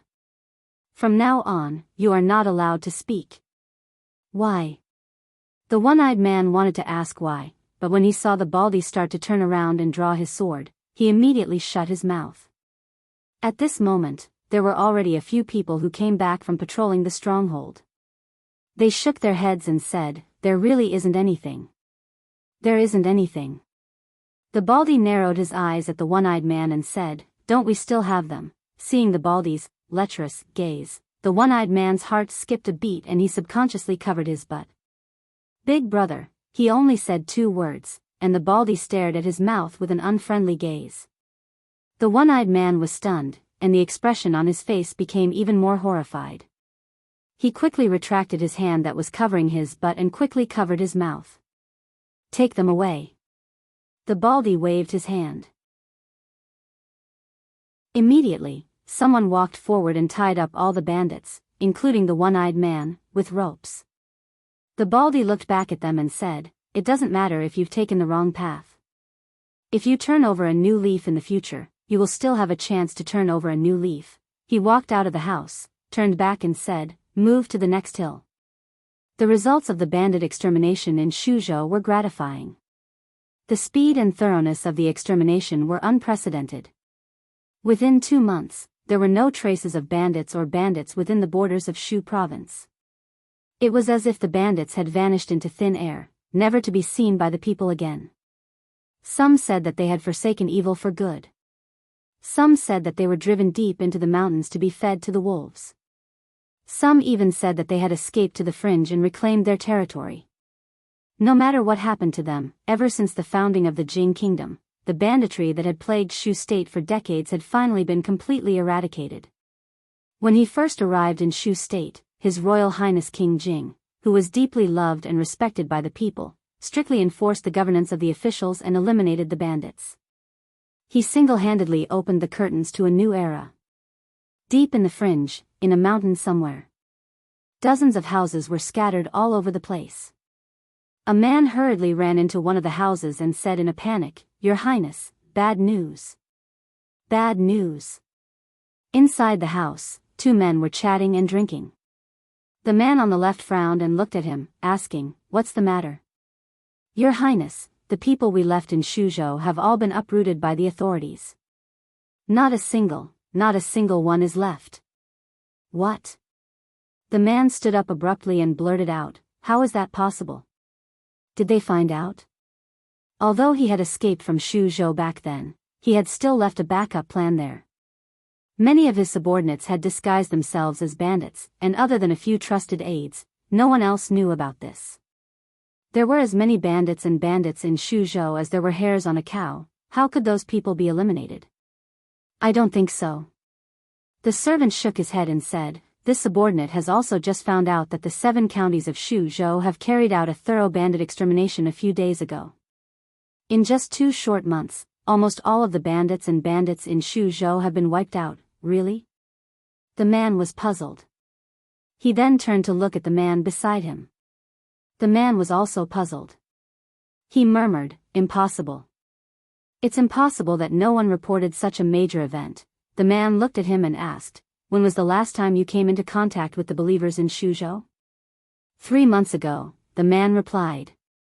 His expression changed slightly as if he had thought of something. It was almost unheard of to have no contact with the believers for 3 months. To think that the bandit extermination campaign was so thorough. The man beside him had a gloomy expression. He had done bandit extermination before and knew how difficult it was. He asked, "Who is so capable?" The servant raised his head and looked at him. He licked his lips and slowly said, "Jiang of Silla." "Jiang of Silla?" The man was startled. He looked even more puzzled. "Who is Jiang of Silla?" Chapter 1007. Shu Province was the territory of the Jing Kingdom. This Jiang of Silla who came to Shu Province to exterminate bandits was naturally a prince of the Jing Kingdom. However, no matter how hard the king of Shu racked his brains, he could not figure out who this Jiang of Silla was. He knew King Qi, King Xian, King Jin, King Ning. He knew all the princes of the Jing Kingdom, except for this Jiang of Silla. How many years had it been since such a title had appeared? Your Highness." The servant stammered. He raised his head and looked at the king of Shu. "Jiang of Silla." "Jiang of Silla is Li Yi." The king of Shu stood rooted to the ground. He looked back at the servant with some difficulty and asked, "What did you just say?" "Jiang of Silla." "Who is Jiang of Silla?" The servant pursed his lips and said, "Your Highness, Jiang of Silla is Li Yi. We live in the depths of the Bedlam and do not have access to information. That Li Yi was conferred the title of Jiang of Silla a few months ago." "Jiang of Silla, Jiang of Silla." The king of Shu revealed a shocked expression. Then, he became a little crazy. "Jiang of Silla. Li Yi. What right does he have? What right does he have to be Jiang of Silla? Are all the courtiers dead? Are all the members of the royal family dead? How could they let such a ridiculous thing happen?" The servant panicked and immediately said, "Your Highness, please calm down." After a long time, the king of Shu finally regained his composure. He lowered his voice and asked, "He is already Jiang of Silla. Why did he come to Shu Province?" The servant opened his mouth and said, Your Highness, this." The king of Shu looked at him and said furiously, "What are you stuttering about? Speak. The servant lowered his head and slowly said, Shuzhou is the fief of Jiang of Silla. He has now occupied our former prince's mansion. The first thing he did when he came to Shuzhou was to reorganize the government and vigorously eliminate the bandits in Shuzhou, Shu Prefecture. Shu Prefecture is now his fief, and he even occupied Ai's mansion. The king of Shu fell back onto his chair, staring blankly ahead. Shu Prefecture, that was Shu Prefecture. Not only did Shu Prefecture not belong to the king of Shu, but it had also become the fief of his enemy. He caused him to lose his position as crown prince. He caused him to be like a stray dog. He could only hide in the deep mountains, cut off from news, and face endless pests every day. Wasn't it enough that he caused him to be reduced to this state? Now, he even wanted to invade his fief and occupy his prince's mansion. The king of Shu was trembling with anger. His eyes were bloodshot, and he clenched his fists tightly. He hissed, Li Yi. I will not live under the same sky as you.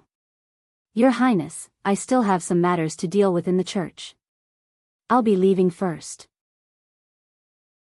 The youth surnamed Fong glanced at him and left in a hurry after saying that. He had no time to care about the matter between the king of Shu and Li Yi. Although he had quite a grudge with that person, the most important thing at the moment was to find out what had happened to the believers of the holy religion in Shu Prefecture. According to his calculations, the last time the believers of the holy religion came to report, the news that Li Yi had become the Jiang of Silla should not have reached Shu Prefecture yet. However, 3 months had passed since then. It was impossible for there to be no news of such a major incident in Shu Prefecture. Damn it, what the hell is going on? He cursed and quickly walked out of the courtyard. A man in purple followed closely behind him and asked in a deep voice, Protector, what happened? The youth surnamed Fong said coldly, Who is in charge of the believers in Shu Prefecture? Ask him to come and see me immediately. A moment later, a man in blue knelt in front of him and said in surprise, Protector, I also found something strange about this matter and was about to go to Shu Prefecture to check it out. The bandits in Shu Prefecture had almost been eliminated. Although there were still some that had slipped through the net and it was difficult to catch them all, it was not a big deal. Even the capital could not maintain absolute security. The daily affairs of Shu Prefecture were handled by the newly appointed provincial governor Chinchong. There was no need for him to worry about everything. In terms of governance, there would not be too many problems in a short period of time. The bandits that had been eliminated in the past few days were all sent to the fringe to pave the way.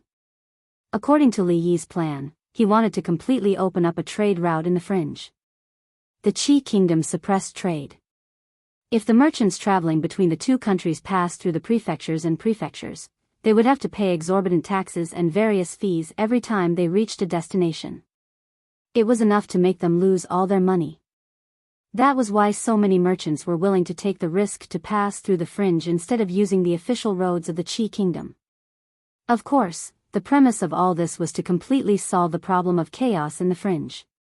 This matter had not reached the most urgent point yet, so there was no need to rush it. He had just arrived in Shu Prefecture, so he wanted to spend more time with his family and live a peaceful life for a while. Recently, Mississippi Lu had been busy opening up the new territory of the Lu League. Rui and the others spent their days chatting, playing cards, and doing needlework. There was nothing important to do. Ruoqing was quiet and indifferent, but in fact, she could not stay idle. She would get sick if she stayed at home for a long time. Therefore, when she proposed to manage the brothel in Shu Prefecture, Li Yi agreed after a short consideration. He had just sent Ruoqing to the brothel. When he walked out of the room, he saw a young man sweeping the floor in the courtyard with a broom. In this day and age, the person who swept the floor was not necessarily a cleaner. It could be a grandmaster who had nothing better to do. It could also be a provincial governor who held a high position, or a core figure of a religion who controlled countless followers. Li Yi walked over and said, You must be Su Zheng. The young man heard the voice and looked up at him. He did not say anything and lowered his head to continue sweeping the floor. The fact that he did not deny it was equivalent to a direct admission. Li Yi sat down at the stone table in the courtyard and continued to ask, have you taken over all the followers of the holy religion in Shu Prefecture? The young man said lightly, this is the secret of the holy religion. If you want to know, you can ask the queen. Without the permission of the queen, I will not tell you a word. You have already told me that you are Su Zheng. The young man looked at him and did not say anything this time. Li Yi threw a sign on the table and asked, can you tell me now? Su Zheng looked up and the expression on his face froze. The blue dragon token. He was very familiar with the holy religion. He recognized at a glance that it was the blue dragon token of the holy religion. It was held by the blue dragon ambassador, whose status was only below the two queens. However, this blue dragon ambassador was elusive. Even his existence was a mystery in the holy religion. But it did not mean that he did not recognize the blue dragon token. The holy church was now split into two. The other side had a concubine and an emissary. They had thought that it would be difficult for them to help the concubine unify the holy church with only one concubine. However, they did not expect that the mysterious left emissary of the green dragon, whose position was even higher than the right emissary, had always been by their side. After coming to his senses, Su Zheng put down the broom and bowed respectfully. Greetings, left ambassador. Li Yi put away the token and said, can you tell me now? Su Zheng nodded and said, after coming to Shu Prefecture, I have taken over all the followers of the holy religion here and got a lot of information from them. Tell me about it. The other queen is now in the Qi kingdom. She seems to be involved in the fight for the throne. The holy religion is supporting the first prince in the Qi kingdom. But there are more courtiers in the imperial court who are leaning towards the third prince. The situation is grim. The right ambassador has brought a group of core believers to the fringe to recruit bandits to strengthen the holy religion's influence. Su Zheng looked at Li Yi and said, and there is another unexpected news. Li Yi looked at him and waited for him to continue. Su Zheng continued, the king of Shu is also in the fringe and has close ties with the holy religion. After the king of Shu escaped, there was no trace of him in the entire Jing kingdom. Li Yi guessed that he must have escaped to the fringe. But he didn't expect him to collude with the holy religion. Is he trying to use this influence to turn the tables? Su Zheng looked at him and thought for a moment before saying, to stabilize the followers, I need to borrow the left ambassador's green dragon token. Li Yi casually threw the token to him. Su Zheng paused and said, there is one more thing. Some of the followers in Shu Prefecture are living in hardship. In order to spread the queen's grace and help them, we need a lot of silver. You can discuss this matter with her ladyship. Ruoqing was actually the head housekeeper of the family. Although the Li family was a large family with businesses all over the Jing kingdom, Li Yi hadn't seen silver for a long time. Before leaving, Li Yi paused and turned to look at him. He asked, what is the purpose of all this? There is only one queen in the holy religion. Su Zheng looked at him and said solemnly, to help the queen unify the holy religion. Chapter 1008. Assist the Empress in unifying the holy religion. When Su Zheng said this, his expression was solemn, as if he was taking an oath. Li Yi nodded. Comrade Su Zheng was a good comrade, worthy of being put in an important position. After liberation. No, after unification, he should be promoted. At the very least, he should be given a position as an emissary. Unifying such a large holy religion seemed as difficult as ascending to heaven, but it was actually very simple. Taoist nun was the only obstacle. As long as she was removed, the whole holy religion would be at their fingertips. They were the ones who spread the news that Ruoqing was the Empress of Heaven. Now, all the disciples knew that there were two empresses in the holy religion. One of them was actually not the Empress of Heaven. There was only one Empress of Heaven. The previous matter was just a joke that the Empress of Heaven was playing with them. This was a contradiction, a slap to their own faces. A monarch must not joke, and the Empress must not joke. If she violated this rule, the Empress would lose her credibility, and the huge force they had painstakingly built would collapse. This was not what Li Yi wanted to see, nor was it what Taoist nun wanted to see. Therefore, the big goal of unifying the holy religion could be replaced by a small goal. Getting rid of that Taoist nun, Su, who had recently gained some enlightenment, was very willing to do this. The only problem was that Taoist nun was far away in the Qi kingdom, so it was not convenient to do it. However, there was no need to be anxious. Li Yi believed that they would meet again one day. He even had a premonition that he and the king of Shu would meet soon. Deep in the land of Bedlam, on a certain mountain. Li Yi. Are you sent by the heavens to oppose I? This hatred, I and you are absolutely irreconcilable. Several people were standing guard outside the door. When they heard the sounds of dishes shattering and the man's roar coming from inside the house, they all lowered their heads, not daring to speak. Inside the room, the king of Shu's eyes were bloodshot. He smashed all the bowls and plates on the table into smithereens. In the end, he even overturned the table and chairs, waving his fists and legs at the air as if he had gone mad. The throne that was in his hands had flown away, his fief was gone, and now even his manor had been stolen by him. Just what kind of enmity did he have with that Li Yi for him to treat him like this?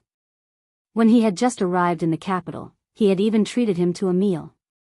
When Fang Yu stepped into the room, the first thing he smelled was the pungent smell of alcohol. He frowned slightly and waved his sleeves. Only then did he feel that the smell had dissipated quite a bit. The king of Shu walked over quickly and said, "Ambassador Fang, you're here. Drink with I." Fang Yu looked at him and said indifferently, "That Li Yi took over Shu Prefecture and your Wang mansion. Don't you want revenge?" Pfft. The king of Shu spat out all the alcohol in his mouth and said with red eyes, "Why not? I think about it day and night, even in my dreams. If I don't take revenge, I'm not a man." Fang Yu looked at him and said slowly, "That's why I'm here. You have a way to get rid of him?" When the king of Shu heard this, he immediately sobered up. He looked at him and asked with burning eyes. Fang Yu looked at him and said, "Shu Prefecture used to be your territory. You've stayed in Yong County for so long. You should know how strong the defense of Yong County is. With the protection of the Jiang of Silla and Li Yi, it's not enough to stop us." The king of Shu was shocked. "You want to attack Shu Prefecture by force?" Fang Yu shook his head and said, "It's just Yong County." The king of Shu frowned and said, "Although we can indeed shake Yong County if we work together, do you know how many people we'll lose?" Fang Yu nodded and said, "That's why we can't just rely on us." The king of Shu thought for a moment and asked tentatively, "You mean, those people, those Baldies?" The Baldies, he mentioned, were the rising stars of the fringe. Of course, although he had been in the fringe for a shorter period of time than them, the Holy Church had been rooted in the fringe for more than a decade.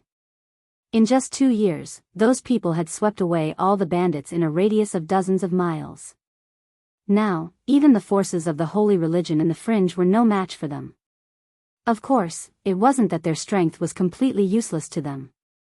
At least, due to their influence, many small groups of bandits had joined them in the past 2 years. This had indirectly strengthened the fringe's strength. In the fringe, it was normal for there to be friction between the major forces. After several confrontations, they had won some and lost some, so they had formed quite a grudge with each other. Fang Yu nodded and said, "They have developed rapidly in the past 2 years. Now, their strength is even greater than ours.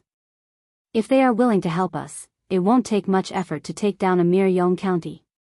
"But why do they want to help us?" "That depends on what they want. Silver or men. We'll give them whatever they want." The king of Shu pondered for a moment and his eyes began to shine brighter and brighter. Although those Baldies were detestable, they couldn't be compared to Li Yi. As long as they were willing to cooperate with him, he didn't mind giving them some silver and men. Moreover, the holy religion still had many believers in Shu Prefecture. When the time came, wouldn't that Li Yi fall into his hands? At that time, he would definitely make him beg for death but be unable to do so. Fang Yu's eyes flickered and he said slowly, "This matter can't be rushed. Send someone to negotiate with them first and see what they will offer." The king of Shu nodded vigorously and said, "I'll send someone right away." The two talked in secret for a while more before Fang Yu walked out of the room. A man in purple followed behind him. After walking for a long distance, the man asked, "Won't working with this idiot spoil the plan?" "It doesn't matter," Fang Yu said, shaking his head. "He's very familiar with Yong County.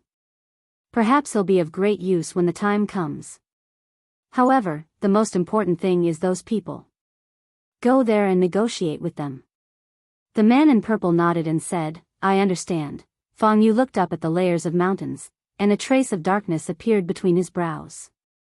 There was still no news of what had happened to the believers in Shuzhou. Even the people he had sent were like stones sinking into the sea. There was no news at all. Was this Li Yi's doing again? Wang Wei sat in his room and habitually rubbed his bald head. He looked at a similarly bald woman bustling about in the room, serving tea, and a sense of pride welled up in his heart.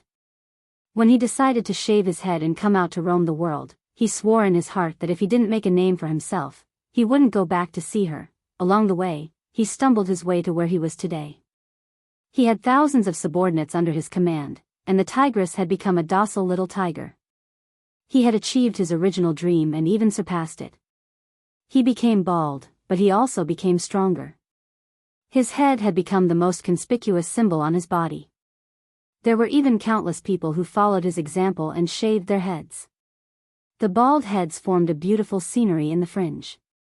Countless merchants were moved to tears, and countless bandits turned pale at the sight of a bald head. Although he had come this far in a short 2 years, he couldn't be arrogant. So far, they had only achieved a little and occupied a small piece of land in the fringe. Their ultimate goal was to unify the fringe, occupy all the mountains, establish a new order, and transform the fringe into a new world.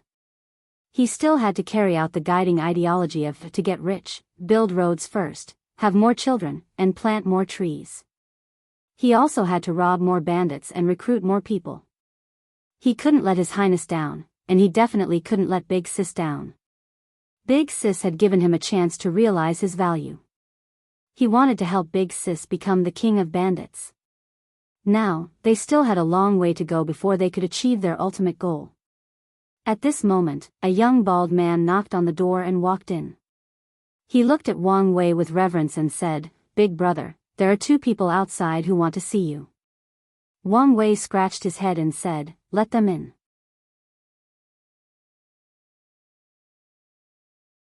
Chapter 1009. Outside the room, 2 men stood with their hands by their sides. Ever since they ascended the mountain, their expressions had changed from arrogance to astonishment, then to shock, and finally to caution, and even a little fear, because this place was completely different from what they had imagined. Before this, they had looked down on these bald men from the bottom of their hearts. As people who had been steadily fighting in the fringe for more than a decade, overcoming all kinds of difficulties along the way, it was only natural for them to look down on these nouveaux riches. They were merely a bunch of nouveaux riches with an unstable foundation. Their rapid rise would eventually fade away like a meteor. In the fringe, there was no shortage of such things. Moreover, since ancient times, it had always been those with more hair looking down on those with less hair, and those with hair looking down on those without hair, but after ascending the mountain, what they saw completely erased the contemptuous thoughts in their hearts. The top of the hill was flattened, and the ground was paved with bluestone. There were rows upon rows of houses and rows upon rows of shops. Just now, they had actually passed by a school. Damn it, they had never heard of a school in a bandit stronghold. What are they learning? How to rob and rob. If these things could be learned, then wouldn't they be able to find the reason why these bald men rose so quickly? Putting everything else aside, just the environment here was more than a level better than theirs. It could even be said that one was in the sky and the other was on the ground. One was a simple thatched hut, and the other was a luxurious wooden hut. One could imagine how comfortable these people slept when they were bitten by mosquitoes in the thatched hut. One was a muddy ground that would turn into a muddy puddle when it rained, while the other was a bluestone street where every stone was about the same size. It was easy to imagine that when they stepped on the muddy water and stuck close to the base of the wall, the rain would make the ground even cleaner on the other side. One was just a temporary place to stay, and the other was a city in the mountains. They had a school, shops, medical centers, restaurants, and brothels, but their side had nothing. This made the man on the left start to doubt his life. To be able to be a bandit to such an extent really made all his peers blush and feel ashamed. Humans couldn't be compared with each other, and even more so with thieves. As for the slightly older man on the right, his expression changed from indifference to solemnity. Among the people he met along the way, there were 3 whom he couldn't see through, and they even gave him an extremely dangerous feeling. Experts on the heaven list. The strength of those 3 people was definitely enough to enter the heaven list. In fact, their ranking on the heaven list would not be low. Where on earth did those baldies gather so many martial arts masters? Of course, this was a good thing for them as well, and it was sufficient to greatly increase their chances of accomplishing that great matter. The premise was that they were willing to work together. At this time, a young bald man walked out from a house in front of them and said lightly, "You can go in." The 2 of them walked into the room, and the first thing they saw was a man and a woman, both bald. Men were born valiant, and women were even more valiant. The bald woman glanced at them and walked out on her own. The older man cupped his hands towards the bald man and said, "Are you Commander Wang?" There was a tinge of respect in his tone. It was respect for the strong. Although the bald man in front of him wasn't strong, he had the power to shake the foundation of the holy religion in the fringe. "That's me." The word Commander Wang made Wang Wei's heart burst with joy. When he looked at the 2 of them again, he immediately felt that they were pleasing to the eye. He glanced at the 2 of them and asked, "Were you sent by that Fong guy?" The middle-aged man nodded. "Yes." "Did that Fong guy ask you to come over and surrender?" Wang Wei looked at them, nodded, and said, "It's not that I want to say this, but you should have done this a long time ago. You also know that with our strength, destroying you is as easy as pinching an ant to death. Since ancient times, a wise man submits to circumstances. These days, there have been many bandits who came to surrender. Although you came a little late, you are still tactful. Little 6, come, take them to register." The middle-aged man was startled and hurriedly said, "No, no, no. Commander Wang, you misunderstand. We are not here to surrender." "Not here to surrender?" Wang Wei's face hardened and he said angrily, "If you are not here to surrender, then why are you looking for me? Do you know that this commander is very busy and has many things to deal with every day? I don't have the time to talk nonsense with you. Next." The middle-aged man immediately stepped forward and said, "We are here to do a big business with Commander Wang." Wang Wei shook his head and said, "If you want to do business, go find those merchants. We don't do business, we only steal business." The middle-aged man continued, "If this business is done, Commander Wang can have as much silver as you want and as many people as you want." Wang Wei stood up and said loudly, "Little 6, what are you waiting for? Hurry up and serve them tea." They didn't lack silver, but they didn't want what they had. What they lacked the most was manpower, labor. Since they had silver and people, why couldn't they sit down and talk it out? The middle-aged man was finally relieved.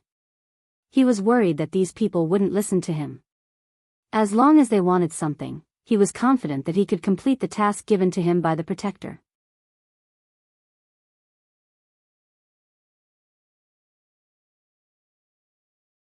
Chapter 10:10. Not long after, 3 people pushed open the door to Wang Wei's room. The man walking in front said, "I heard that Fong sent someone over. What's going on? We'll talk about this later." Wang Wei looked at his thick hair and felt angry. He waved his hand and took out a deck of poker cards from the drawer. He said, "It's not easy to stay here for an hour. Let's play cards.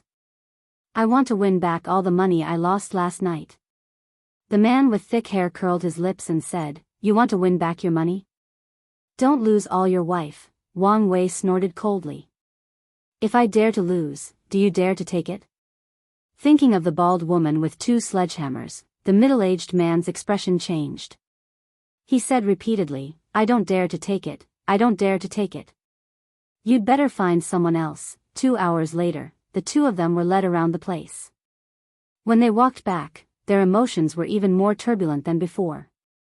In the land of chaos, one could hear authentic Beijing opera, drink authentic liquor, and eat authentic beggar's chicken. If one could sleep with an authentic girl instead of a trap, how could the land of chaos compare to any prosperous town in the Jing kingdom? When they walked to the door, they saw Wang Wei pushing the door open and walking out.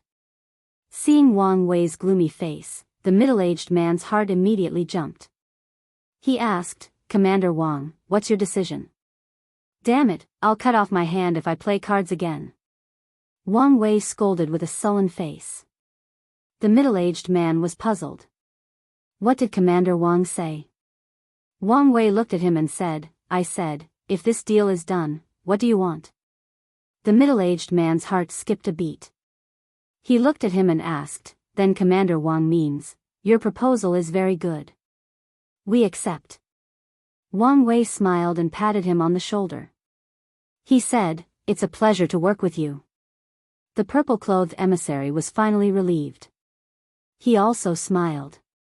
"It's a pleasure to work with you." After bidding farewell to the bald men and returning to the stronghold, the purple-clothed emissary saw Envoy Fang and the King of Shu already waiting in the room. "How did it go?" the King of Shu asked. His expression was calm, but the anxiety and expectation in the depths of his eyes could not be concealed. "Fortunately, I didn't fail you." He cupped his hands and bowed to the two, saying, "They agreed to join hands with us to attack Yong County and capture Jiang of Silla." "All right." The King of Shu turned around abruptly and paced back and forth in the room. He even said the word "good" a few times. His eyes were even more ferocious as he murmured, "Li Yi, oh, Li Yi, we will meet soon. I hope you won't be too surprised when the time comes." Fang Yu sat down at the table and asked, "What are their conditions?" The purple-clothed emissary said, "They want us to deliver 500 men to them first, as well as 100,000 taels of silver, before they are willing to join hands with us." If those baldies had agreed so readily, Fang Yu would not have been at ease. He would have been worried that there was a trap. However, after hearing their conditions, he felt much more at ease. Of course, when it came to discussing conditions, it was naturally impossible to make a firm offer. He thought for a while and said, "Tell them that we can only give them 250 men and 50,000 taels of silver. I think this is enough to show our sincerity." They did not lack manpower. In addition to the elites of the holy religion, there were also many bandits who had sought refuge with them in the past 2 years. He did not care about a few hundred people. 50,000 taels of silver was not a small amount. However, he knew that as long as they could conquer Yong County, the return would be 10 times or even 100 times more. Naturally, he could not be stingy with money at this time. The purple-clothed emissary bowed and said, "Yes, I will send someone to reply. There is no hurry for now." Fang Yu shook his head and said, "This back and forth will take up a lot of time. Let's discuss the details first." The purple-clothed emissary nodded. Then he thought of something and said, "When I went there this time, I found one thing. We still underestimated the strength of those people." "Oh?"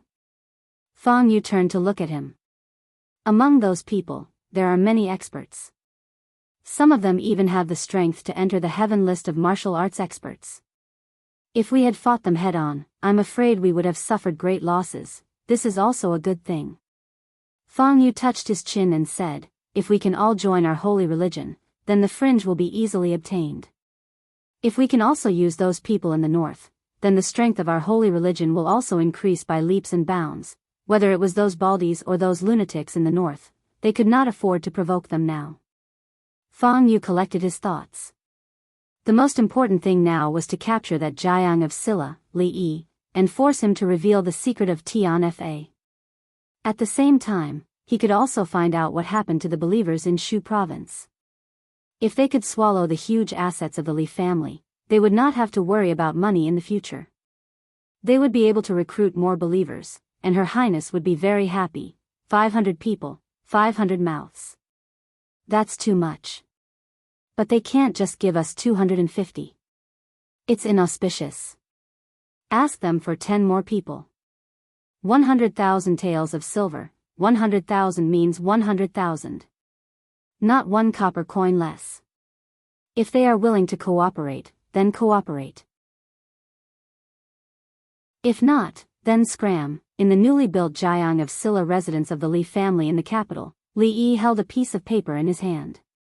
He looked at it and said, "And they asked when you are going to make a move? What do you think about before the new year?" Before the new year, everyone is preparing for the new year and is not very vigilant. It is a good time to make a move. After we succeed, we can still have a fat new year. We should help them to the end. Should we also help them plan their route? After a while, Wang Wei touched his bald head and grinned. "All right, then I will reply to them." After Wang Wei left, Chen Chong walked over and said, "The thing that the king of Shu regrets the most in his life is that meal he treated you to that day." Li Yi did not know whether the king of Shu regretted it or not, but he himself was quite regretful. He had wanted to live a carefree and happy life with his family in the capital. Who would have thought that just a meal would cause him to offend the king of Shu, the prime minister's residence, the Cui family, and the king of Shu and the Cui family's many lackeys in the capital? Step by step, he was forced to this road of no return by them.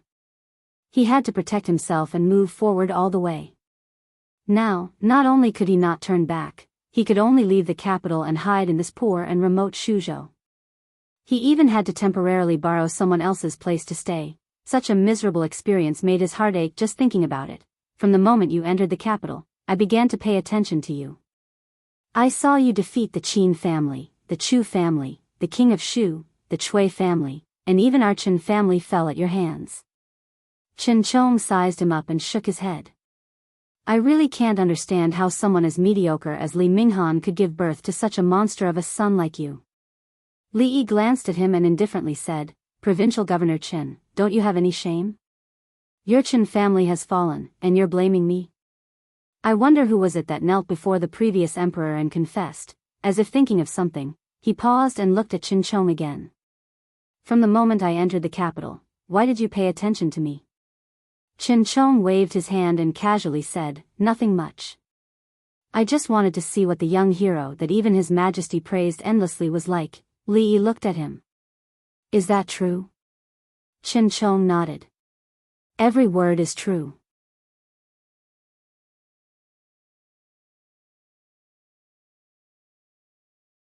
"260 people will do. It's just 10 more people. Is there a difference? It's just 10 people. It doesn't matter if there are more or less. Don't care about these details." The king of Shu shook his head and asked, "What else did they say?" Fang Yu continued reading and said, "They said that they would choose to make their move during the new year. At that time, the other party would not be on high alert, so it would be the easiest to succeed. They even found the most concealed and safest route. That's a good idea." The king of Shu nodded and said, "Those baldies are not stupid. We should take advantage of this time to prepare." "Show me the route." Fang Yu handed him a marked map. The king of Shu looked at it and nodded, saying, "Not bad.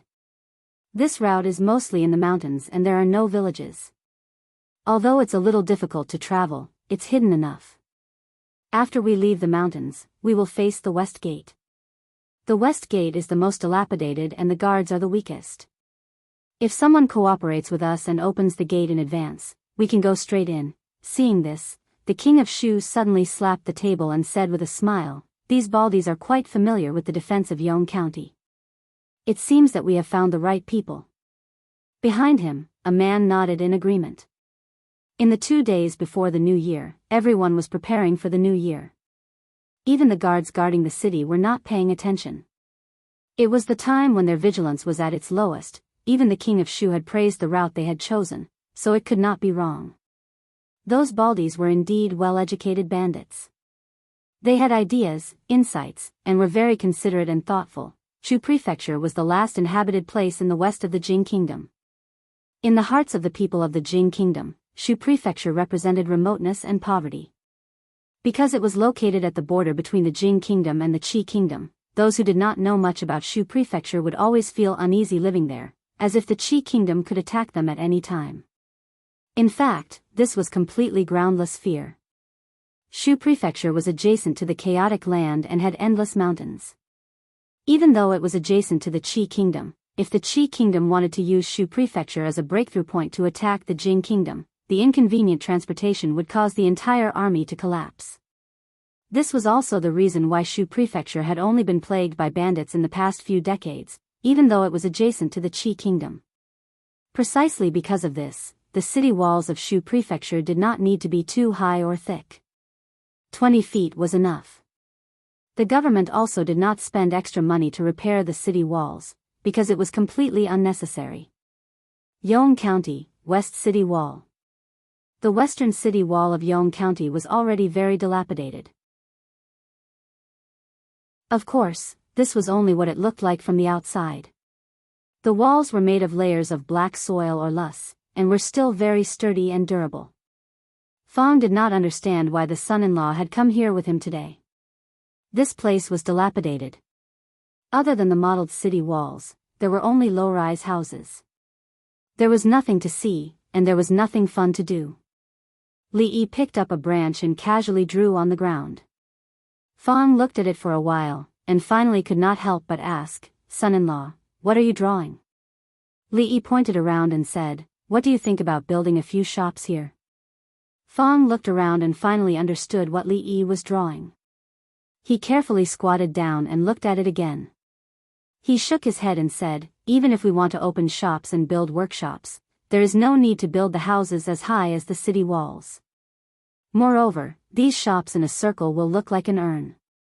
"It doesn't look good." Li Yi threw away the branch and said, "You don't understand. This is called a business district. A business district, a business district. It has to be in a circle." The son-in-law was rich, so he could do whatever he wanted. He did not care and casually asked, "When do you want to build it?" "I will arrange for people. Start now. It must be completed within 3 months. The shops will open on New Year's Day." Fong was surprised and said, "So urgent? Is it difficult?" "It's not that difficult." Fong shook his head and said, "Just find more people and spend more money. I will arrange it. I guarantee that the task will be completed within 2 months." Li Yi nodded and said, "It's okay to spend more money. It's fine as long as it can be completed earlier. As long as you are happy." Fong shook his head. He did not know what a business district was, but he was sure that the son-in-law only knew some miscellaneous military tactics. He did not know what a barbican was. A barbican, as the name suggested, was a city that looked like an urn. Only important cities would build a small city in a circle around the city gates and build it as high as the city walls.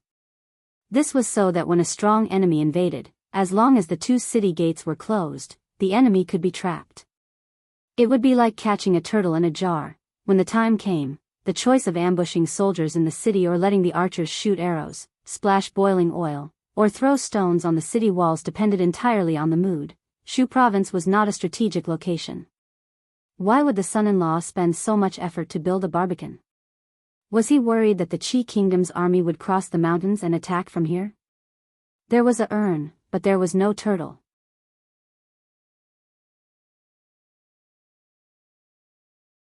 Chapter 10-12. The commoners who lived near the western city gate of Yong County discovered a strange matter these few days. Usually, there wouldn't be many people passing by. In fact, most of the time, the city gates weren't even open. However, there was a huge commotion at the foot of the city walls. At first, they thought that the officials had nothing better to do and wanted to repair the city walls because they had too much money to spend. Later on, they heard that they wanted to build a shopping mall or something like a business district. They didn't know what exactly a shopping mall or business district was, but they roughly understood the meaning. The newly appointed provincial governor drew a large circle on the western city wall, planning to build a row of shops here. As for why they didn't build on the streets and insisted on surrounding the city gates, they attributed it to the provincial governor having a mental problem. Yong County already had a market square, and it was enough for the commoners to use daily. Why did the provincial governor want to waste manpower and money to build a bigger one? If this wasn't a mental problem, what was? But thinking about it carefully, it couldn't be said to be wasting manpower and money. After all, not only were the commoners not asking for money this time, those who came here to work could even receive 20 copper coins a day. That was 20 copper coins.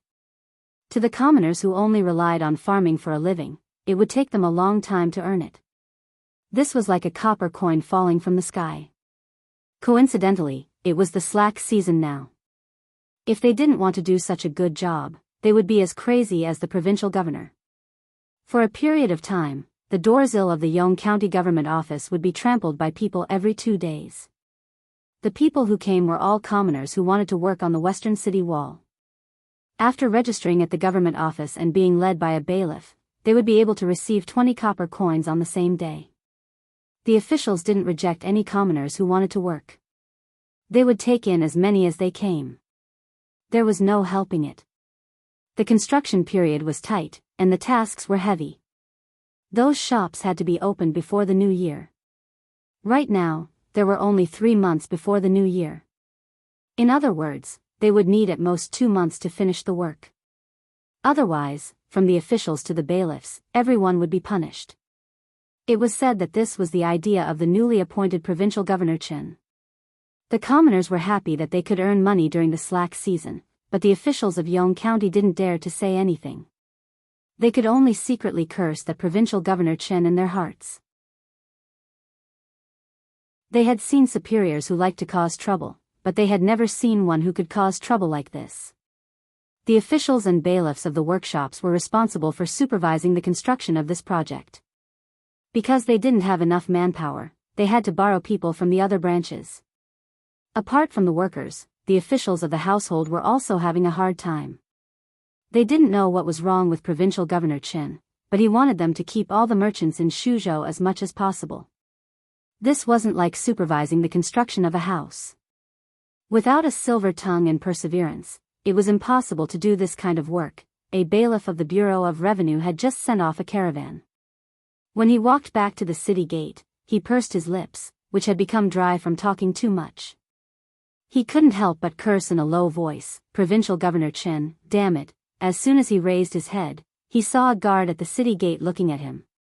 He exchanged glances with the guard and shook his head, saying, "Provincial Governor Chen has racked his brains for the sake of the commoners of Shu Province. I wonder if his mother's health is good." Yonge County, East City Gate. A group of merchants stopped outside the city gates. The leader of the group, a rich man, turned around and said to a bald man behind him, "Brothers, thank you for your help along the way." The bald man waved his hand and said, "There's no need to thank us.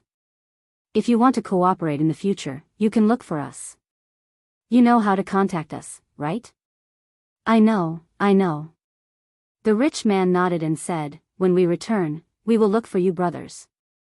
The bald man nodded and waved his hand, saying, "All right, see you later. Brothers, have a safe journey." After bidding farewell to the others, the rich man looked at the city gate of Yonge County and couldn't help but smile. Ever since the fringe became easier to travel, they had to save a lot of money.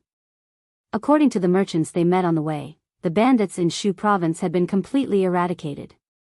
They no longer had to worry about all the goods and money they had spent so much effort to travel from the Qi Kingdom to Shu Province. In the future, they could travel boldly on the road to Shu Province. From the fringe to Shu Province, the people were good and the road was good. Whenever he saw the bald man, he would feel a sense of familiarity. This sense of familiarity immediately disappeared when he saw a man in a government uniform walking towards them. They could hide from the kingdom of Qi, but they could not hide from the kingdom of Jing. Shuzhou was a place that they could not avoid. The tariff here was so strict that it was enough to make many small merchants shrink back. "Sir." The rich man smiled apologetically. Just as he was about to speak, the officer quickly walked over with a smile and asked, "Are you merchants from the Qi Kingdom?" The rich man's heart skipped a beat when he saw the officer, who had always been cold and expressionless, reveal such a terrifying smile on his face. There must be something wrong with this unusual situation. This officer was smiling so brightly. It seemed that they were in big trouble this time. He was nervous and said, "Sir, hey, don't be so polite. Come in, come in." The officer's smile became even brighter as he led them into the county. The rich man was even more nervous. Whether it was in the Jing kingdom or the Qi kingdom, the government always set up checkpoints to collect taxes. The Qi kingdom severely suppressed business. The tax rate was 2 out of 10. As for what was 2 out of 10, it was also decided by the officials. Therefore, in the Qi kingdom, it was very difficult to do business without an official background. Ever since the reform of the Jing state's tax laws, under the condition that agriculture was stable, merchants weren't suppressed as much as they were in the Qi state. Instead, they were guided and encouraged to a certain extent. Therefore, more and more merchants from the Qi state were willing to do business in the Jing state. Of course, the people of the Qi kingdom in the Jing kingdom was different from the people of the Jing kingdom in the Jing kingdom. Merchants in the Jing kingdom paid 1 out of 20 taxes. They had to pay 1 out of 10 taxes. Of course, it was still more cost-effective than in the Qi kingdom. When they arrived at the official warehouse, the officer gave him a list after checking the goods. He was already used to this process.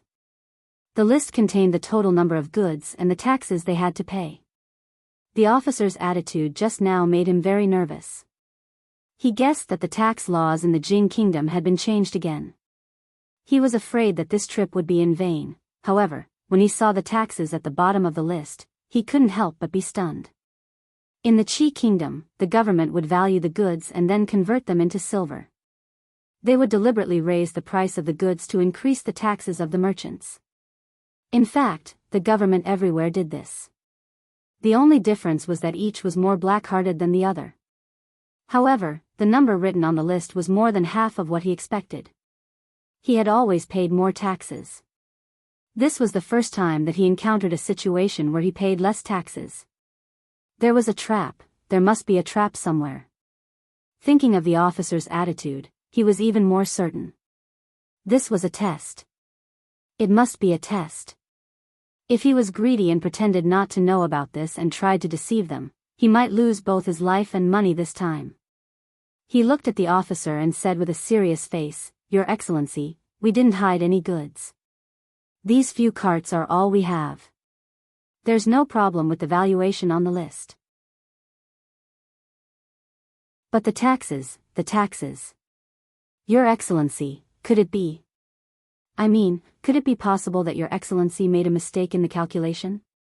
Looking at the officer's expression, he didn't wait for him to speak. He immediately said, "Of course, Your Excellency, please don't misunderstand me. I absolutely didn't mean to criticize Your Excellency. Please don't blame me."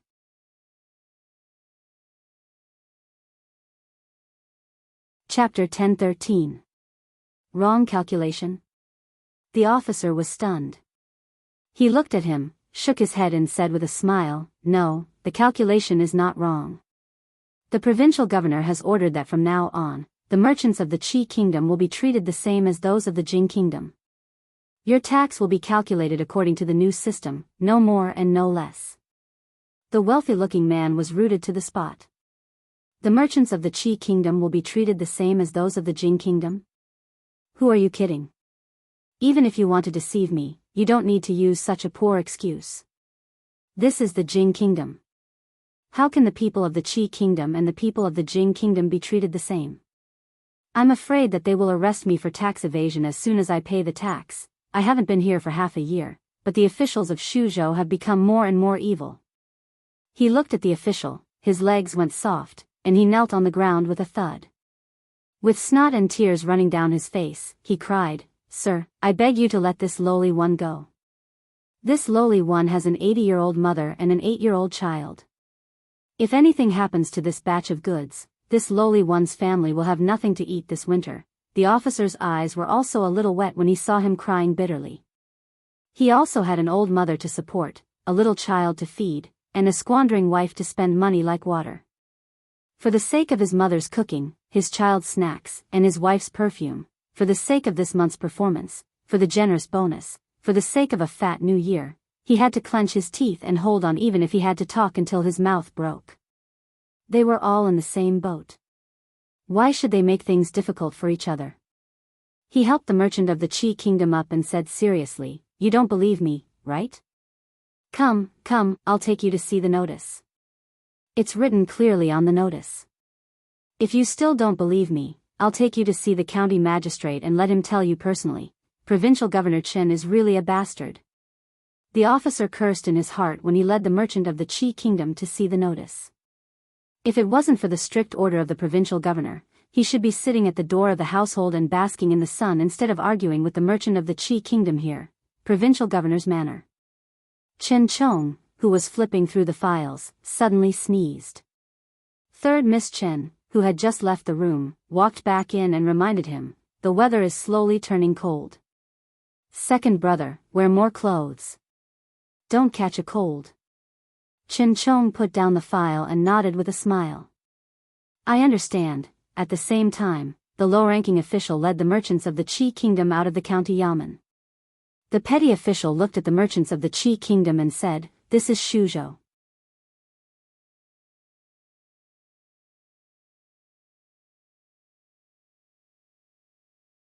He said solemnly, "Don't, thank you for your kindness. I'll treat you to a meal. May I ask which is the best restaurant here?" How could I? The low-ranking official shook his head and pointed diagonally across from the yamen. That's it. The rich man raised his head and saw that diagonally across from the yamen, the words, Rujia Restaurant, were clearly visible on the plaque. In a private room on the second floor of the Rujia Restaurant, the two men chatted for a long time after 3 rounds of wine. The low-ranking official looked at the rich man and asked, I heard from Brother Hu that you've come this time to buy cloth and clothing from the Jing Kingdom. May I ask, are these things only available in Qing and Prefecture and the capital? That's not it. The merchant of the Qi Kingdom shook his head and said, Brother Nya, you don't know this. Although other prefectures sell these things, we need a lot of them. You can only buy them in the capital and Qing and Prefecture. The low-ranking official shook his head and said, the one who doesn't know is you, Brother Hu. Let me put it this way. Whatever you can buy in Qing and Prefecture and the capital, you can buy it in Shuzhou. Whatever you can't buy in Qing and Prefecture and the capital, you can buy it in Shuzhou. The merchant of the Qi Kingdom was stunned. He asked, why is that? Of course it's because His Highness Jiang of Silla has come. The low-ranking official waved his hand and said, let's eat first. When we're done, I'll show you around and you'll know. All right, Brother Nya, I'll drink to you first. Cheers. After a while, the merchant of the Qi Kingdom stood at the western gate and looked at the crowd working in full swing. He asked in astonishment, Brother Nya, what are you doing? Are you building the city walls? This isn't building the city walls. The low-ranking official shook his head and said, look, this circle of unbuilt buildings are all shops and workshops. They'll be finished in another 2 months. The higher-ups have said that this will be a shopping mall in the future. There are shops selling cloth, clothes, restaurants, cloth shops, and inns. He looked at the merchant of the Qi Kingdom and said, even you can rent a shop here. There are merchants from all over the world here. If you want to buy something, you don't have to travel all the way from Shuzhou to the capital. Whatever the capital has, you can find here. Is that true? The eyes of the merchant of the Qi Kingdom lit up when he heard this. For merchants like them, if they could skip the trip to the capital, they would not only save time and travel expenses, but they would also greatly reduce the risk. If they calculated it carefully, they could save more than half of their expenses. Moreover, time was money. Saving time was making money. The time they had to go to the capital was enough for them to make several trips between Shuzhou and the Qi Kingdom. The difference in profits between the two was several times. Not only that, the government of the Jing Kingdom also allowed the people of the Qi Kingdom to open shops here. From the information he got from Brother Nya, it was obvious that Shuzhou encouraged and supported business. This was rare in other places. It was also a great attraction for merchants from all over the world. If this shopping mall was built, with Shuzhou as the center, it would definitely be a place where merchants from the Qi Kingdom, Jing Kingdom, and Wu Kingdom would fight for. If they could open a shop here, it would be like making money sitting on the ground.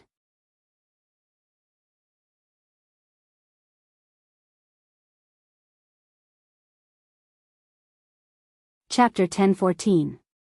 The merchant's eyes flickered as if he could already see mountains of gold and silver flashing before his eyes.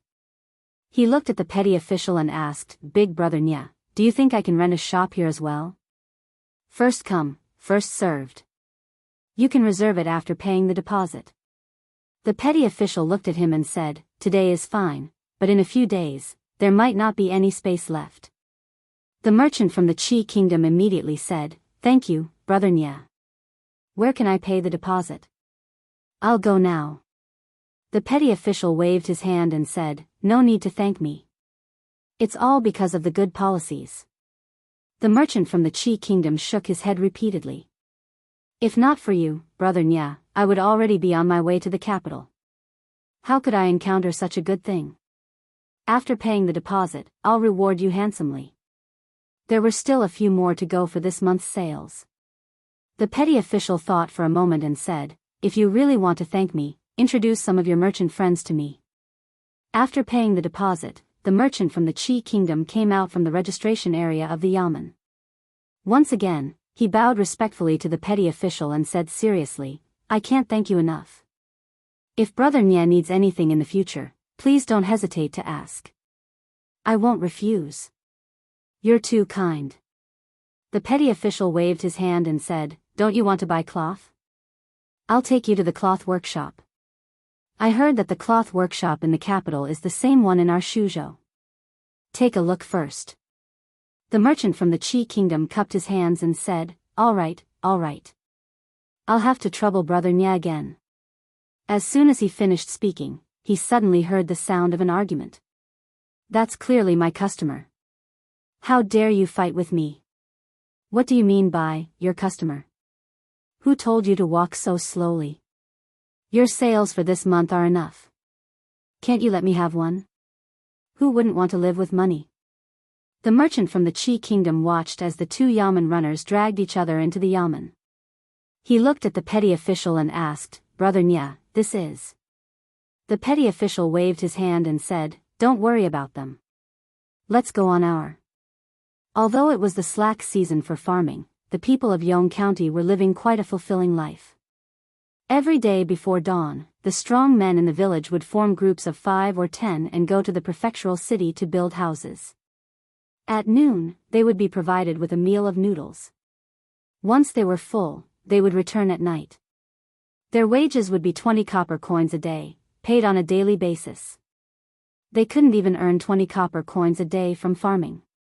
They didn't have any other skills, but they had plenty of physical strength.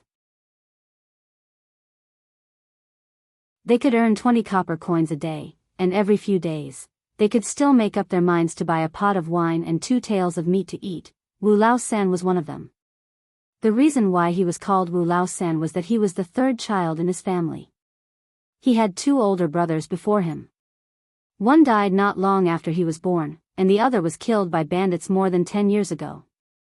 He was the only one left in the old Wu family. Thinking of this, he felt that it was a pity. Second brother didn't have the luck to die early. Otherwise, he would have been able to witness this world without thieves. His Highness Jiang of Silla was the best. He did such a great thing for the people of Shuzhou. It was just that he wasn't a good judge of character. He found a provincial governor who was sick in the head. He built shops at the city gate, and he even built them in a circle, but thinking about it carefully, if this provincial governor was normal, he wouldn't earn 20 copper coins a day, and he wouldn't have the money to buy candied fruits from Su Fu Ji for his wife. Therefore, he found a provincial governor who was sick in the head. His Highness Jiang of Silla was the best. Speaking of his wife, she had been with him for so long, but she didn't have any good fortune. When the family was in dire straits, she had to weave cloth to make money to support the family. It was really hard for her. He took out the candied fruits that he spent 10 copper coins to buy today, pushed open the door, and said loudly, "First mother, I'm back." A woman walked out of the room and said, "You're back. Come in quickly. I'll cook immediately." Wu Laosen walked in and asked with a frown, "Where did you go today? Why are you only cooking now?" The woman said softly, "Today, the cloth shop in the city is recruiting people. I asked third aunt to accompany me to take a look, the cloth shop is recruiting people. Why did you go there? Wu Laosan frowned and said, you're a woman. Why don't you stay at home? Don't run around all day. He threw a paper bag on the table and said, when it comes to earning money, us men will do it. Can you women earn 20 copper coins a day? This is the candied fruit that I bought from Su Fuji today. Try it. If you like it, I'll buy it for you in a few days. I know. The woman opened the paper bag and said softly. Wu Laosan took a cold steamed bun and ate it.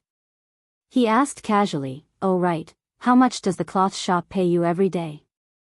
300 copper coins. Wu Laosan took a bite of the steamed bun. His expression froze. He looked at her and asked in a muffled voice, how much? 3 copper coins? The woman took a bite of the candied fruit and said softly, everyone else pays 30 copper coins. I showed them the cloth that I used to weave. They said that I was good at weaving and the flowers were beautiful. They asked me to teach them how to weave. They paid me 300 copper coins a day. Wu Laosan was stunned for a while. He grabbed the kettle and gulped down the steamed bun. He put down the kettle and slammed the table. He said loudly, you're a woman. Don't you feel bored staying at home all day? If there's a chance, you should go out and see more. Where's the cloth shop you mentioned? Bring me there tomorrow. They only hire women. Don't I know that they only hire women? Wu Laosan looked at her and said seriously, I'm looking for you to see if they're lying. Women like you are the easiest to be deceived. No, that's the workshop of the Jiang of Silla. They won't lie. Wu Laosan looked at her and then at the paper bag in her hand. He put the cold steamed bun aside and pursed his lips. He said, come, let me try a piece of the candied fruit, the pandemonium. Fang Yu put down a piece of paper and said, building a shop. What is this Li Yi doing? He turned to look at the man in purple and asked, is the news true? The man in purple nodded and said, I've asked the local people. They want to build a shopping mall there. It's said that they'll be opening before the new year. They had lost contact with the messengers of the holy religion in charge of Shu province. This meant that they couldn't contact the believers in Shu province. If they wanted to obtain information, they could only ask the local people. Fang Yu frowned and murmured, why does it have to be the west gate? Are you stupid? There are 4 gates in the east, west, south, and north. Only the west gate is the most useless. It's not open all year round. If they didn't choose the west gate, would they choose the other 3? The king of Shu walked over from the side and looked at him. He said, you may not know this, but Li Yi's greatest strength is not in governing the country, but in business. He should be making a good profit during the New Year's festival. Didn't he find a way to keep those merchants in Shuzhou? Fang Yu shook his head. I'm just worried. There's nothing to worry about. The king of Shu shook his head and said, there are 3,000 soldiers stationed in Shu province. Yong County can only mobilize 2,000 soldiers at most. They're just a bunch of stragglers and are nothing to be afraid of. As long as your people can open the city gates, no one can stop us. I know. Fang Yu shook his head and said, but, it's better to be careful. The king of Shu shook his head and revealed an excited expression. He said, I think it's best to wait until after the Lantern Festival to make a move. When he has earned enough money, we can slaughter a fat sheep.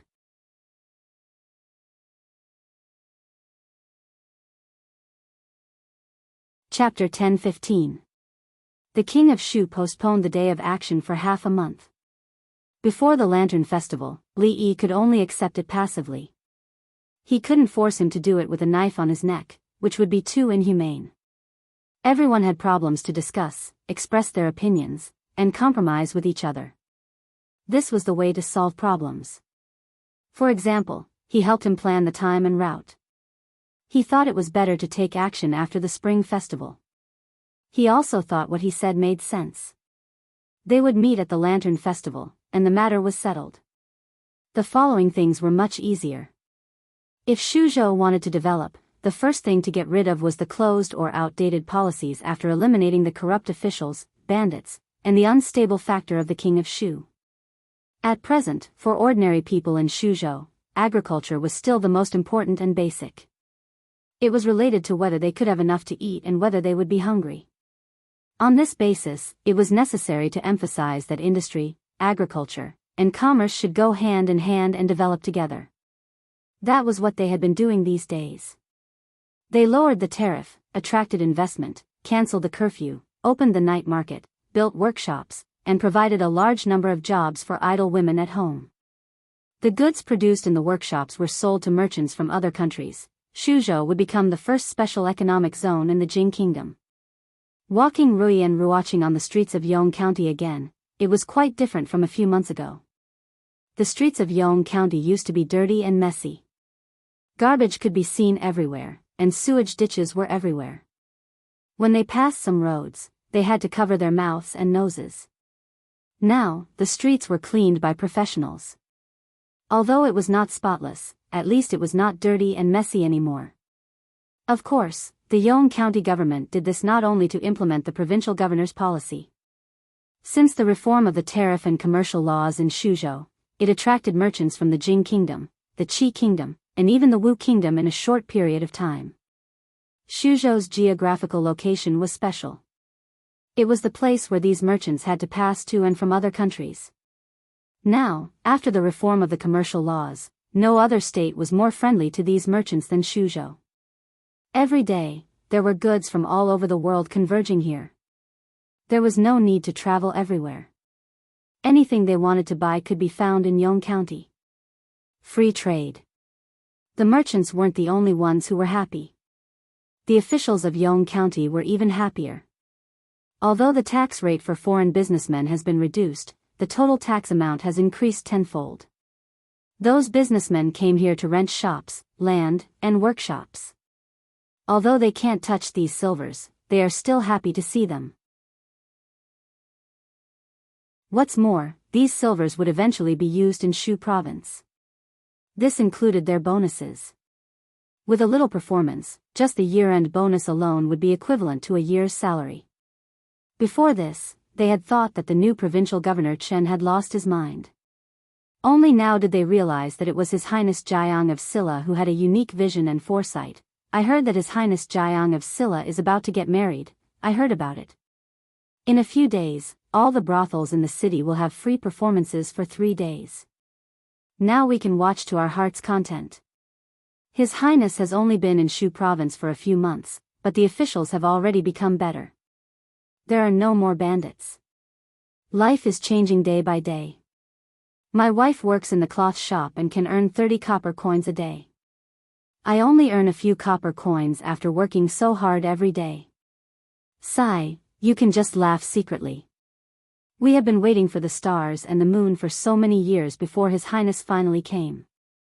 This time, we have to show our appreciation for His Highness's wedding. We have almost accumulated a basket of eggs at home. Although they aren't worth much, it can be considered a small token of our appreciation. Li Yi hadn't shown her face in public many times. Therefore, she could walk with Rui and Ruoqing on the street without worrying about being recognized. Rui had said before that she wanted to pass down the kung fu of the Lu family. Li Yi asked Ruoqing to pick a dozen girls of the right age from the brothels. Now that she had nothing to do, she would teach them kung fu.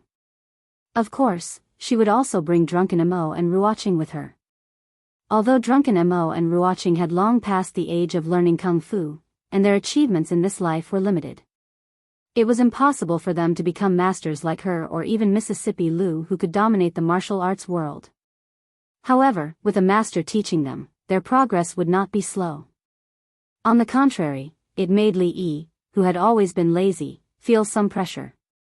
If they became more powerful, it would be difficult for him to be a husband again. Ruoqing was fine, but with drunken Mo's temper, it was hard to say what would happen after marriage.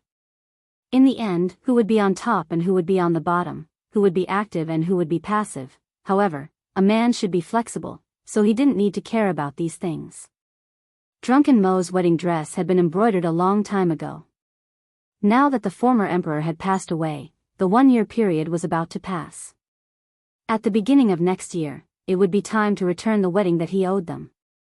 Beside a small stall by the roadside, Rui and Ruoqing walked over, picked up an exquisite hairpin, and inserted it into Ruoqing's hair, saying, "This hairpin matches my sister quite well." Li Yi looked at it. This hairpin was indeed exquisite. Judging from its style, it didn't seem to be from the Jing kingdom. Now in Yong County, merchants from all over the world gathered, and any small stall on the street could buy a lot of good things. Beside the two of them, another woman also picked up a hairpin. She turned around and said to a man in a yamen uniform, "Husband, this hairpin is beautiful. I want this one." The official frowned and said, "Didn't I just buy one for you yesterday? Why do you want it?" The woman grabbed his arm, shook it hard, and said angrily, "No, I want it, I want it, I want it." "Okay, okay, okay," the official hurriedly agreed. Now when he heard her say, "I want it," his legs would unconsciously go soft. What was a night of love worth 1,000 gold? It was all a lie. She was a good girl before marriage. How could she become like this after marriage? Habitually holding his waist, he looked at the merchant and asked, "How much is this hairpin? You really have a good eye." Seeing him pick the hairpin, the merchant's eyes lit up and said, "This is the hairpin that Empress Wendy wore on her head when she committed suicide. It's a priceless treasure. Who are you lying to? Which empress committed suicide? If you talk nonsense again, I'll take you to the officials." The official glared at him. If it weren't for the county magistrate asking them to treat these merchants better, the lies he had just fabricated were enough to make him shed a layer of skin. "It's Empress Wendy of the Wu Kingdom." The merchant hurriedly shook his head and said, "Sir, you can take a closer look. This style, this material, it's really a real royal thing. If it weren't for the fact that this is the Jing Kingdom, I wouldn't dare to sell it." The official looked at him and shook his head, saying, "Just tell me how much it is." 1,000 taels. The merchant from the Wu Kingdom looked at him and said, "I might as well tell you the truth. This hairpin is the relic of Empress Wendy of the Wu Kingdom. I only dare to sell it here. 1,000 taels, 1,000 taels, no lower. Let's go." The official took the woman's hand and turned around to leave. 1,000 taels? 1,000 taels? He had to think about it. 1,000 taels? Even if he sold himself, it wouldn't be enough. The woman also knew that they couldn't afford it. After looking at it longingly, she could only sigh and leave. "Sir, don't go. Don't go." Seeing that they were about to leave, the merchant from the Wu Kingdom immediately said, "Another 2 taels, 998, how about 998? Hey, sir, another 598, 498, 498, wait." Li Yi picked up the hairpin just now, looked at the merchant from the Wu Kingdom, and asked, "You said that this is the relic of Empress Wendy of the Wu Kingdom. Do you have any proof?" The merchant from the Wu Kingdom was stunned. He did not expect that after one person left, another person would come. The young master in front of him seemed to be much wealthier than the previous one. Just from the clothes of the 2 female companions beside him, one could tell that. The official who had just turned around and left also stopped after hearing that. He looked back at the back of that person, wanting to see who was so stupid to spend 1,000 taels to buy such a fake.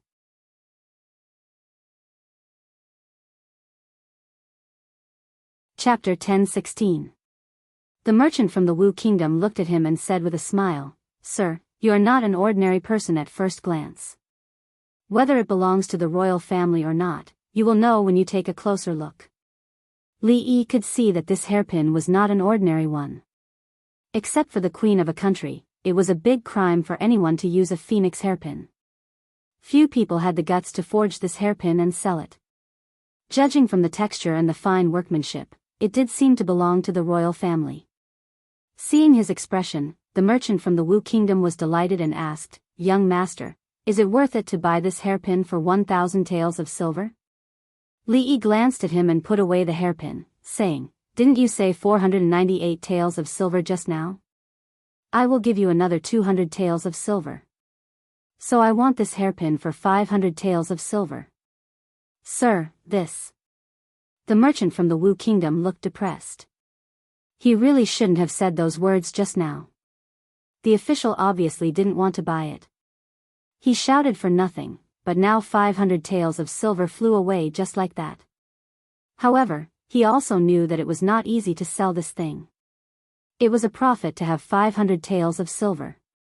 He could only nod helplessly and said with his teeth clenched, 500 taels of silver it is, okay. Behind Li Yi, the woman just now looked at him and curled her lips, saying, 500 taels of silver for such a fake. Are you stupid? The merchant from the Wu Kingdom was furious. He looked at her and said loudly, what fake? Do you think this young master is as ignorant as you are? When the woman was about to speak, she found that the man next to her suddenly pulled her arm. Before she could ask anything, she saw her husband's legs go soft and he knelt down. The official looked pale. Looking at the young man in front of him, he said in a trembling voice, Greetings, Your Highness Jiang of Silla. I didn't know Your Highness and offended you. Please forgive me, Your Highness. Jing, Your Highness Jiang of Silla. Hearing that, the woman's face turned pale and she also knelt down with her husband. As for the merchant from the Wu Kingdom, when he knew that the person in front of him was the famous His Highness Jiang of Silla, he was stunned and his body trembled. Where? His Highness Jiang of Silla, where is His Highness? I haven't seen what His Highness looks like. I'll pay for the hairpin at the Jiang of Silla's residence. Seeing that there was already a commotion on the street, Li Yi glanced at the businessman from the Wu Kingdom. With one hand holding Rui and the other hand holding Ruoqing, they quickly disappeared into the alley ahead. At first, he was the one pulling Rui and Ruoqing as they ran. Later, Rui was the one carrying them on each side as they flew in the sky. Only then did he get rid of the people of Yong County who were rushing over from all directions. He flew back to the Jiang of Silla mansion and sat in the small courtyard. He took a long time to calm down. In his previous life, he had only seen such a scene when he passed by an airport and saw the fans of a certain A-list celebrity welcoming him. He didn't expect that he would have such a day. It seemed that practicing martial arts was the right choice. If he didn't have the ability to fly in the sky, he might not be able to resist these fans. In addition, he had to urge Ruoqing to practice martial arts, especially to practice lightness skill. The holy religion had 100,000 followers in the Qi kingdom. Thinking of the scene, he was a little scared. Only the queen who could fly could control the scene. After drinking a cup of the new cocktail developed by Xiao Zhu yesterday, he took out the hairpin he had just bought. Li Yi was very familiar with the palace. Therefore, when he saw the hairpin at first sight, he knew it was not an ordinary thing. But he didn't expect that it was worn by Empress Wendy before she died. Empress Wendy was the former empress of the Wu Kingdom. After the current emperor of the Wu Kingdom killed his brother and father, she committed suicide. Now he was sure that Yang Liuqing was the princess of the Wu Kingdom. After the emperor of the Wu Kingdom usurped the throne, she fled the palace. Then this Empress Wendy must be Yang Liuqing's mother. Since he saw it, he naturally had to help her put away Empress Wendy's belongings. He would return them to her when he saw them in the future. Several months ago, the news about Yang Liuqing was directly cut off. Of course, it wasn't because something had happened to her. It was just that the Wu Kingdom was now full of heroes and chaos. The imperial court wanted to get rid of these people as soon as possible. She was the most important person to pay attention to. If she didn't hide her trace, the imperial court would definitely encircle her. Whether it was the Lu League or the brothel, they had no sources in the Wu Kingdom. Even the imperial court of the Wu Kingdom couldn't find Yang Liuqing. Of course, it was impossible for Li Yi to find her himself. Recently, Mississippi Lu didn't mention going to the Wu Kingdom. The Lu League needed to take root in Shuzhou again. As the league leader, she had to deal with many things in person. Of course, more importantly, even if the two of them and the whole Lu League joined forces, they still couldn't compete with the country. Today, Mississippi Lu had already changed her rash temperament. Except for taking action when she disagreed with him, she didn't have that kind of irrational impulse anymore. In retrospect, she had really changed a lot in the past few years. But the biggest change was reflected in her cooking skills. A woman changed 18 times before she grew up, and a fairy fell to the mortal world. 2 years ago, looking at the chicken pieces that she burned into charcoal, he would never have imagined that one day he would miss the dishes cooked by Mississippi Lou. Fong poked his head out of the door and said, "Young master, there's someone outside. He said that you bought the hairpin from him and didn't pay for it." Coincidentally, he still had some details to ask the merchant from the Wu Kingdom. In case he made a mistake in the future, Li Yi turned his head and said, "Let him in." After a while, the merchant from the Wu Kingdom walked over with fear and trepidation. He bowed respectfully and said, "Your Highness, I pay my respects to you." At this moment, he was a little nervous. If the person who bought his hairpin was not His Highness Jiang of Silla, who was praised by everyone in Shuzhou, he would never dare to come to the prince's mansion to ask for money. He wanted to take the money and leave, but he didn't expect that he would be summoned by Jiang of Silla. Li Yi looked at him and said casually, "You really dare to come here?" Plop. The merchant from the Wu Kingdom turned pale. His legs gave way and he knelt on the ground, crying, "Your Highness, I don't want the money anymore. That hairpin is a gift from me. Your Highness, please spare my life. Please spare my life." "Who wants your life?" Li Yi looked at him and said, "Stand up and talk. Let me ask you, since this hairpin is a relic of Empress Wendy, why do you have it?" The merchant from the Wu Kingdom saw that Jiang of Silla didn't seem to be angry, but he didn't stand up. He knelt on the ground and said carefully, "Your Highness, this hairpin was secretly taken out by one of Empress Wendy's personal palace maids after she committed suicide. In the Wu Kingdom, no one dares to touch it.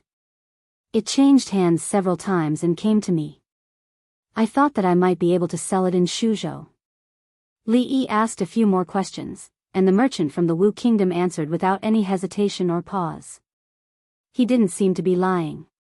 Moreover, with his eyesight, he was sure that this phoenix hairpin was a relic of Yang Liuking's mother. "All right, you can leave."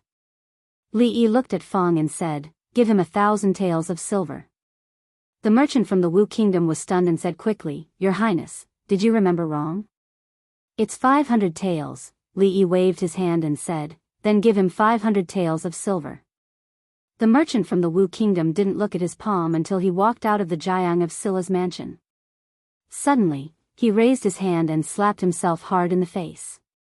In the small courtyard, Li Yi held the hairpin and carefully looked at it. Fong ran in again and said loudly, "Young master, there's a letter from the capital." Putting the matter of the hairpin aside, Li Yi opened the letters that had just been delivered by the courier station. Every month, he would send a few letters to the capital, and he would receive a few of them. He opened the first letter first. It was written by the old granny.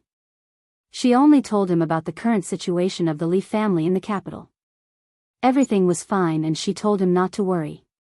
She mentioned that Shuzhou was remote and chaotic, and she warned him to be careful when he was outside. Then, she asked about Rui, Ruoqing, Zumo, and the others. She even asked about Xiaohuan and Rui. After asking about her baby great-grandson, she told him that they should quickly spread the branches of the Li family. In her lifetime, she still wanted to hold a few more great-grandchildren. And Rui, Ruoqing, Zumo, Rui, and Xiaohuan to spread the branches of the Li family. After all, the old granny was old and muddle-headed. She didn't even notice that something terrible had been mixed in. You're tuning in to the Journey of the Soul YouTube channel. Don't forget to subscribe and join us on this journey to catch the most captivating stories.